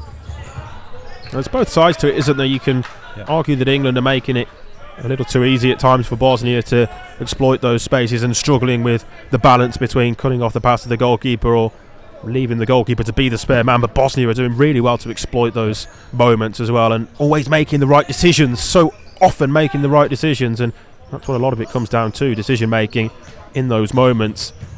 Again, another good decision to put the pass down the line, and England are at 6s and 7s trying to defend against it. McGrath. Walsh finds the outball to Cook. Yeah, some good patience there from England.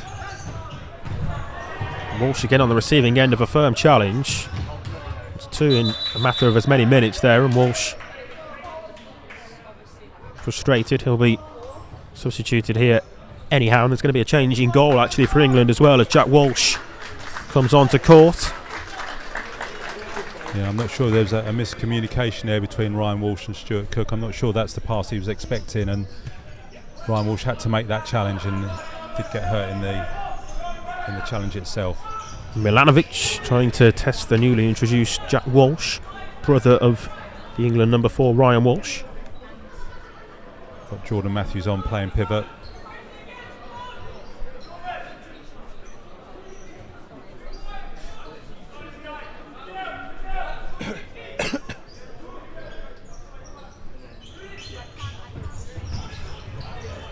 Walsh there with the distribution up to Matthews.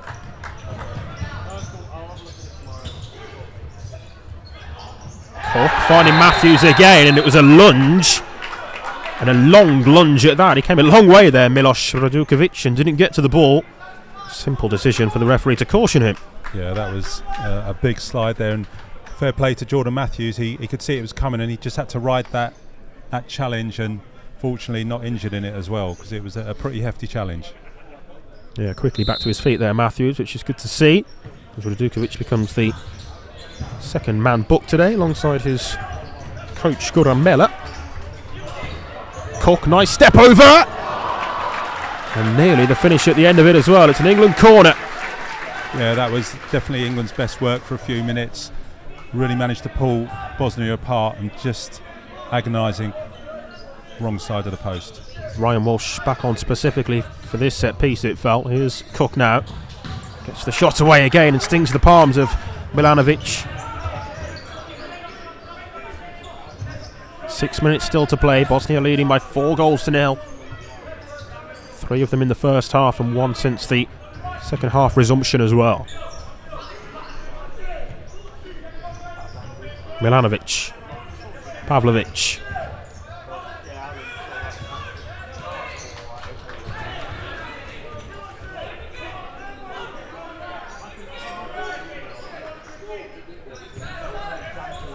Pavlovic again drives forwards and couldn't keep the toe-poked effort down and on target.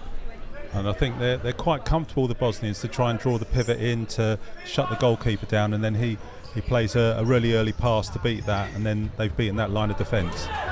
Long here to Walsh, who took it down well and was then closed off. That avenue to shoot was quickly put a stop to by Miloš Radukovic. Fly goalkeeper then here for England. Liam Palfreman is on with the fly goalkeeper's top.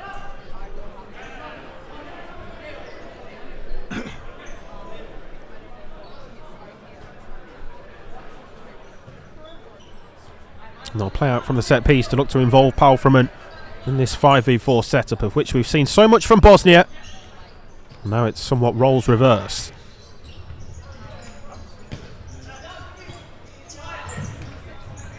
Goldstein. Yeah, England did well there to move the ball around. It was going to be a difficult opportunity to score from there, but just trying to work out how the Bosnians are going to defend on this fly, and then where can we exploit it.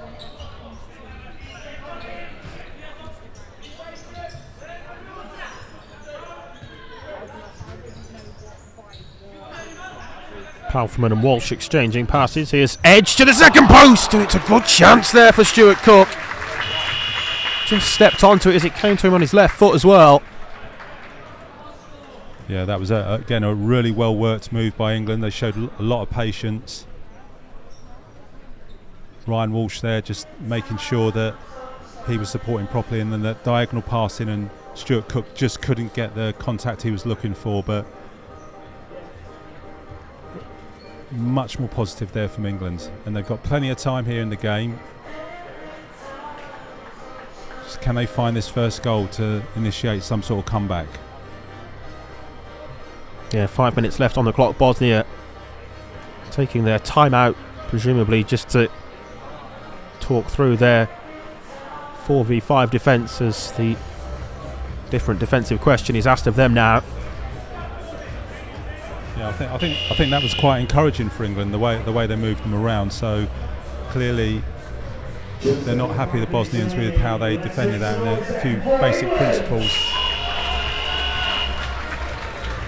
just needed to be reinforced there.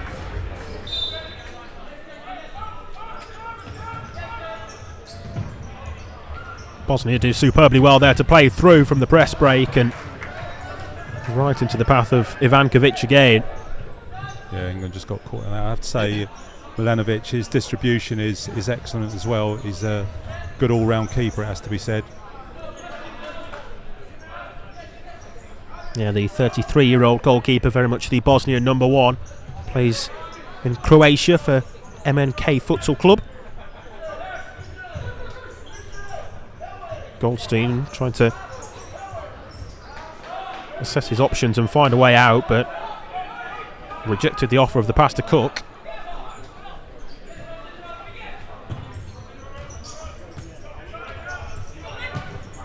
Ivankovic again finding the out ball. It's been a masterclass in how to play this 5v4 with the goalkeeper positioned centrally at times. Walsh pounced upon the ball there, but Milanovic was very quick back retreating to his goal. Yeah, there's a lot of debate around how you play the fly keeper and your intention, but I think we have to say that the Bosnians tonight, this has not been passive, it's been very intentional in how they've played. They've moved the ball really well, they've caused England lots of problems, and it's created a lot of goal scoring chances for them. And it's been central to their game plan and the way in which they've played here tonight. Cook tried to allow it to run through. I don't think Goldstein would have been there to control anyway. Sounding of the buzzer from the timekeeper on the desk there, Harvey Newstead. Incorrectly, so the game continues.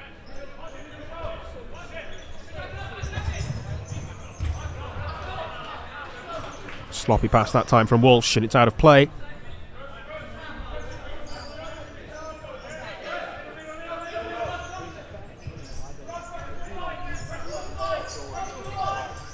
Milanovic again picking the correct option with the pass again. That time centrally into the feet of the number 14 Tamir Gosto, whose involvement in the game has grown. Walsh trying to pounce and win the ball. Look at that for a recovery for Bosnia from Šurdan Ivankovic.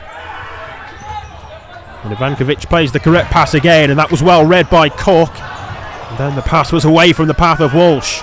Milanovic on a hat-trick now. Yeah, and I think Jack Walsh sensibly just calmed it down there, because we went a bit basketball-like. Edge with Barnes waiting towards the far side. Lovely skill there from Edge, and he shoots the goal, and it's a good save from Milanovic. A great save, in fact, from the Bosnian number one, who was out so quickly to meet him. But how about that skill there from Jordan Edge to create the goal-scoring chance? Yeah, just missing the goal there, but unbelievable bit of skill there and composure under a lot of pressure. And Again, I think you have to say hats off to Milanovic, because he came out and made a really good save, and I think he picked up a little bit of cramp there. Not surprised in the amount of time he's been in and out of the goal. Yeah, well, he's off to be replaced now by Amir Delic after a 5-star display from the Bosnian goalkeeper. Yeah, that was 10 out of 10 play there from Jordan Edge in trying to create that opportunity. Probably a chance in the NFS he probably would have finished. Here's Cook, good space to receive the ball, and Goldstein scores! England on the score sheet! It's 4-1 with 2.5 minutes to play. Yeah, some really nice play there from England. They just managed to work it around the Bosnians. And then that diagonal pass, Stuart Cook there managed to play it off the keeper, I think, straight to Russell Goldstein, and on the night he receives his silver cap, scores another goal for England. And England with their tails up now. Here's McGrath.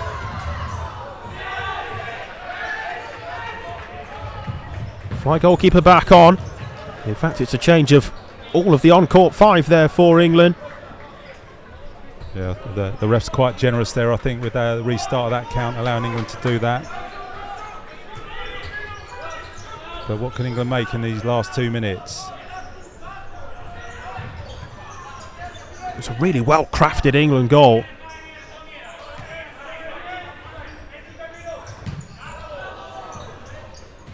Edge maybe just with a little bit of a rush of blood to the head, and perhaps wasn't the best option to shoot from there, as Ivankovic was pulled back at by Cook. I think there's going to be a yellow card shown his way as well. There is.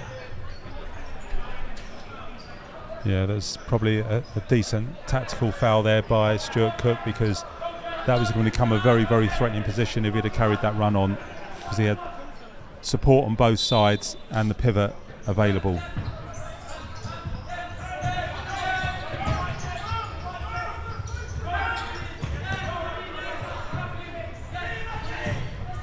Travelling down the right flank there was Shurship Sheshar, and England still struggling to get the ball clear. Sheshar has it again. Now with Barnes though. Tried to spin away in the centre circle, couldn't keep hold of the ball. By the way, despite the score being 4-0, when England scored that, it was a great reaction from the crowd, great appreciation of that goal. Yeah, huge appreciation of the England players' efforts out on court, not only today but across the qualifying campaign as well. Still, of course, with the Switzerland away game to play. Right throughout, it's been a monumental effort from the England players.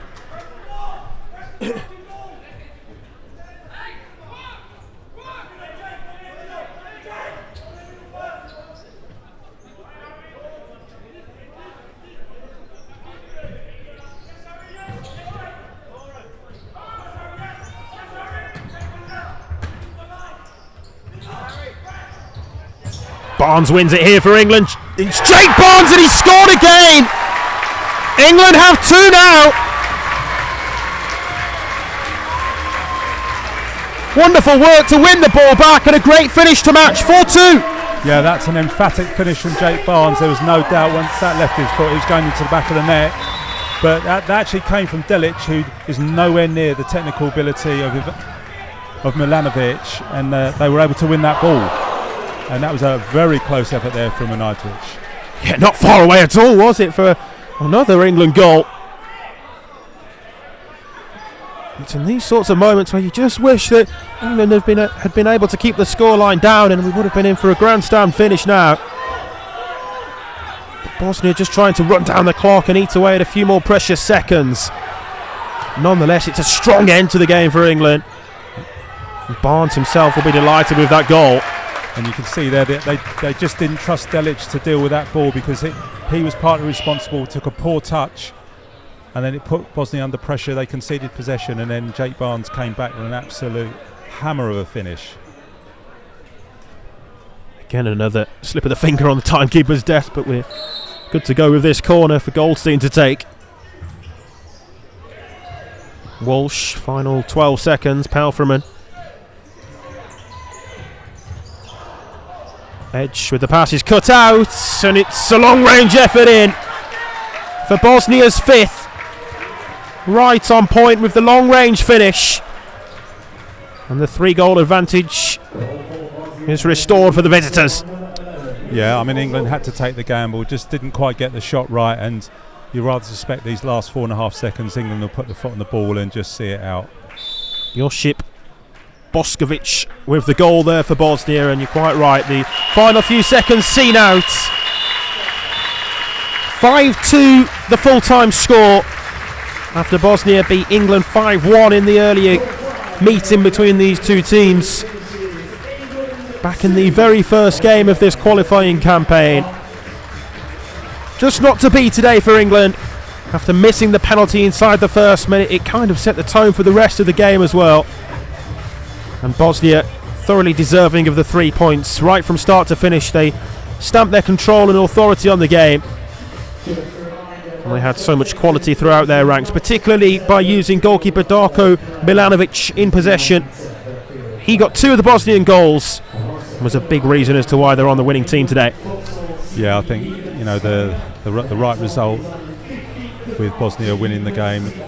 That we switched the clock back to 7:30 and 40 odd seconds into the game, it was we thought it was going to be the dream start for England, with Russ Goldstein putting England 1-0 up after 38 seconds, but the save, and then the Bosnians established themselves in the game, and they were the superior side.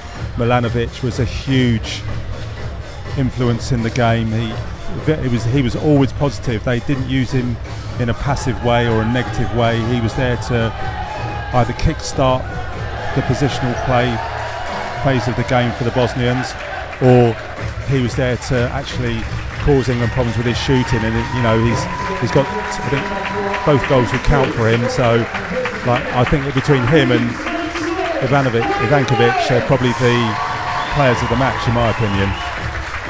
Yeah, both Milanovic and Ivankovic right at the heart of so many good things for Bosnia and Herzegovina today.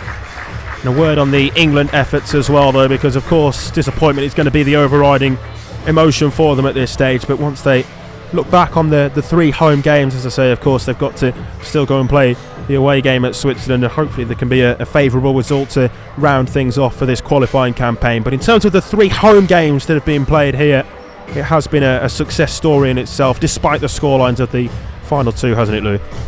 Yeah, absolutely. I think it's really difficult now, probably for the England players and the coaching staff, to maybe give you a real deep analysis of what's happened in the game and where we are. But I think taking a look at it through a different lens and maybe just take a step back. Firstly, the programme is back. The England team are back playing internationally with 1 game to go, and whilst we want to qualify for finals and main round games and stuff like that, what's really important is that we're trying to re-establish a DNA, a way of playing for England, and it has to start somewhere. It was never going to be easy. The challenges the players face, the coaching staff face logistically to get these games on, they've overcome all of those, and I think it is a credit there. And I think we just have to, we want to win games. It's regardless of where we are ranking wise, we want to win, we want to compete, we want to be involved with the big boys, we want to play with the likes of Spain and Portugal, and on a wider stage in the World Cup. But this programme's had to start somewhere. We've inherited players who have been part of the previous programme, who have brought necessary experience. But clearly, we've got some really talented players in this squad now. Players like Jamie Brooker and other players coming through. I know, like our under-19 squad, there's some excellent players in there. And looking at some of the youth sections around as well, there are good players coming through. Dare I say it, there's going to be better players than what we've got on display here coming through in the next 5 to 10 years. And I'd also just mirror that on the women's side as well, to say that we've got that similar vein of players coming through. So, this is, I think you have to look at this as stage 1 of the return of the England teams. We've got the under-19s next up in their qualifying competition towards the end of the month in Hungary. You know, and there's a different challenge there because the players have to play their 3 games in a week, which is hard work when you're having to fit around maybe your school and your studies and other bits and pieces in your life going on. But I think we've still got 1 game to go and there's 3 points to play for, and that is, in my opinion, that is not a dead rubber, because that's another game where England get to go on the international stage, experience all that travel, playing in a different environment. The coaches face a challenge. You know, the Swiss, I mean, I'm not quite sure what the score is in the other game at the moment, but the Swiss will definitely not want to end their campaign on no goals. So I think, you know, overall, I think we have to say that this has been successful in getting the team up and running. It's the bit now where we go from this. Once this campaign's over and we've reviewed it, where do we go next? What's the journey for the coaching staff, the players? And I'm sure that's all a process that Sean and the rest of the team will go through, and the players need to be a part of that as well. Yeah, very nicely put, Louis, and thank you very much for joining us today. It's been my pleasure as always to take you through the game alongside Louis himself, and thank you, the viewers, for joining us at home as well on a day when the Bosnian boys' brilliance and Milanovic masterclass ultimately won the points. Goodbye.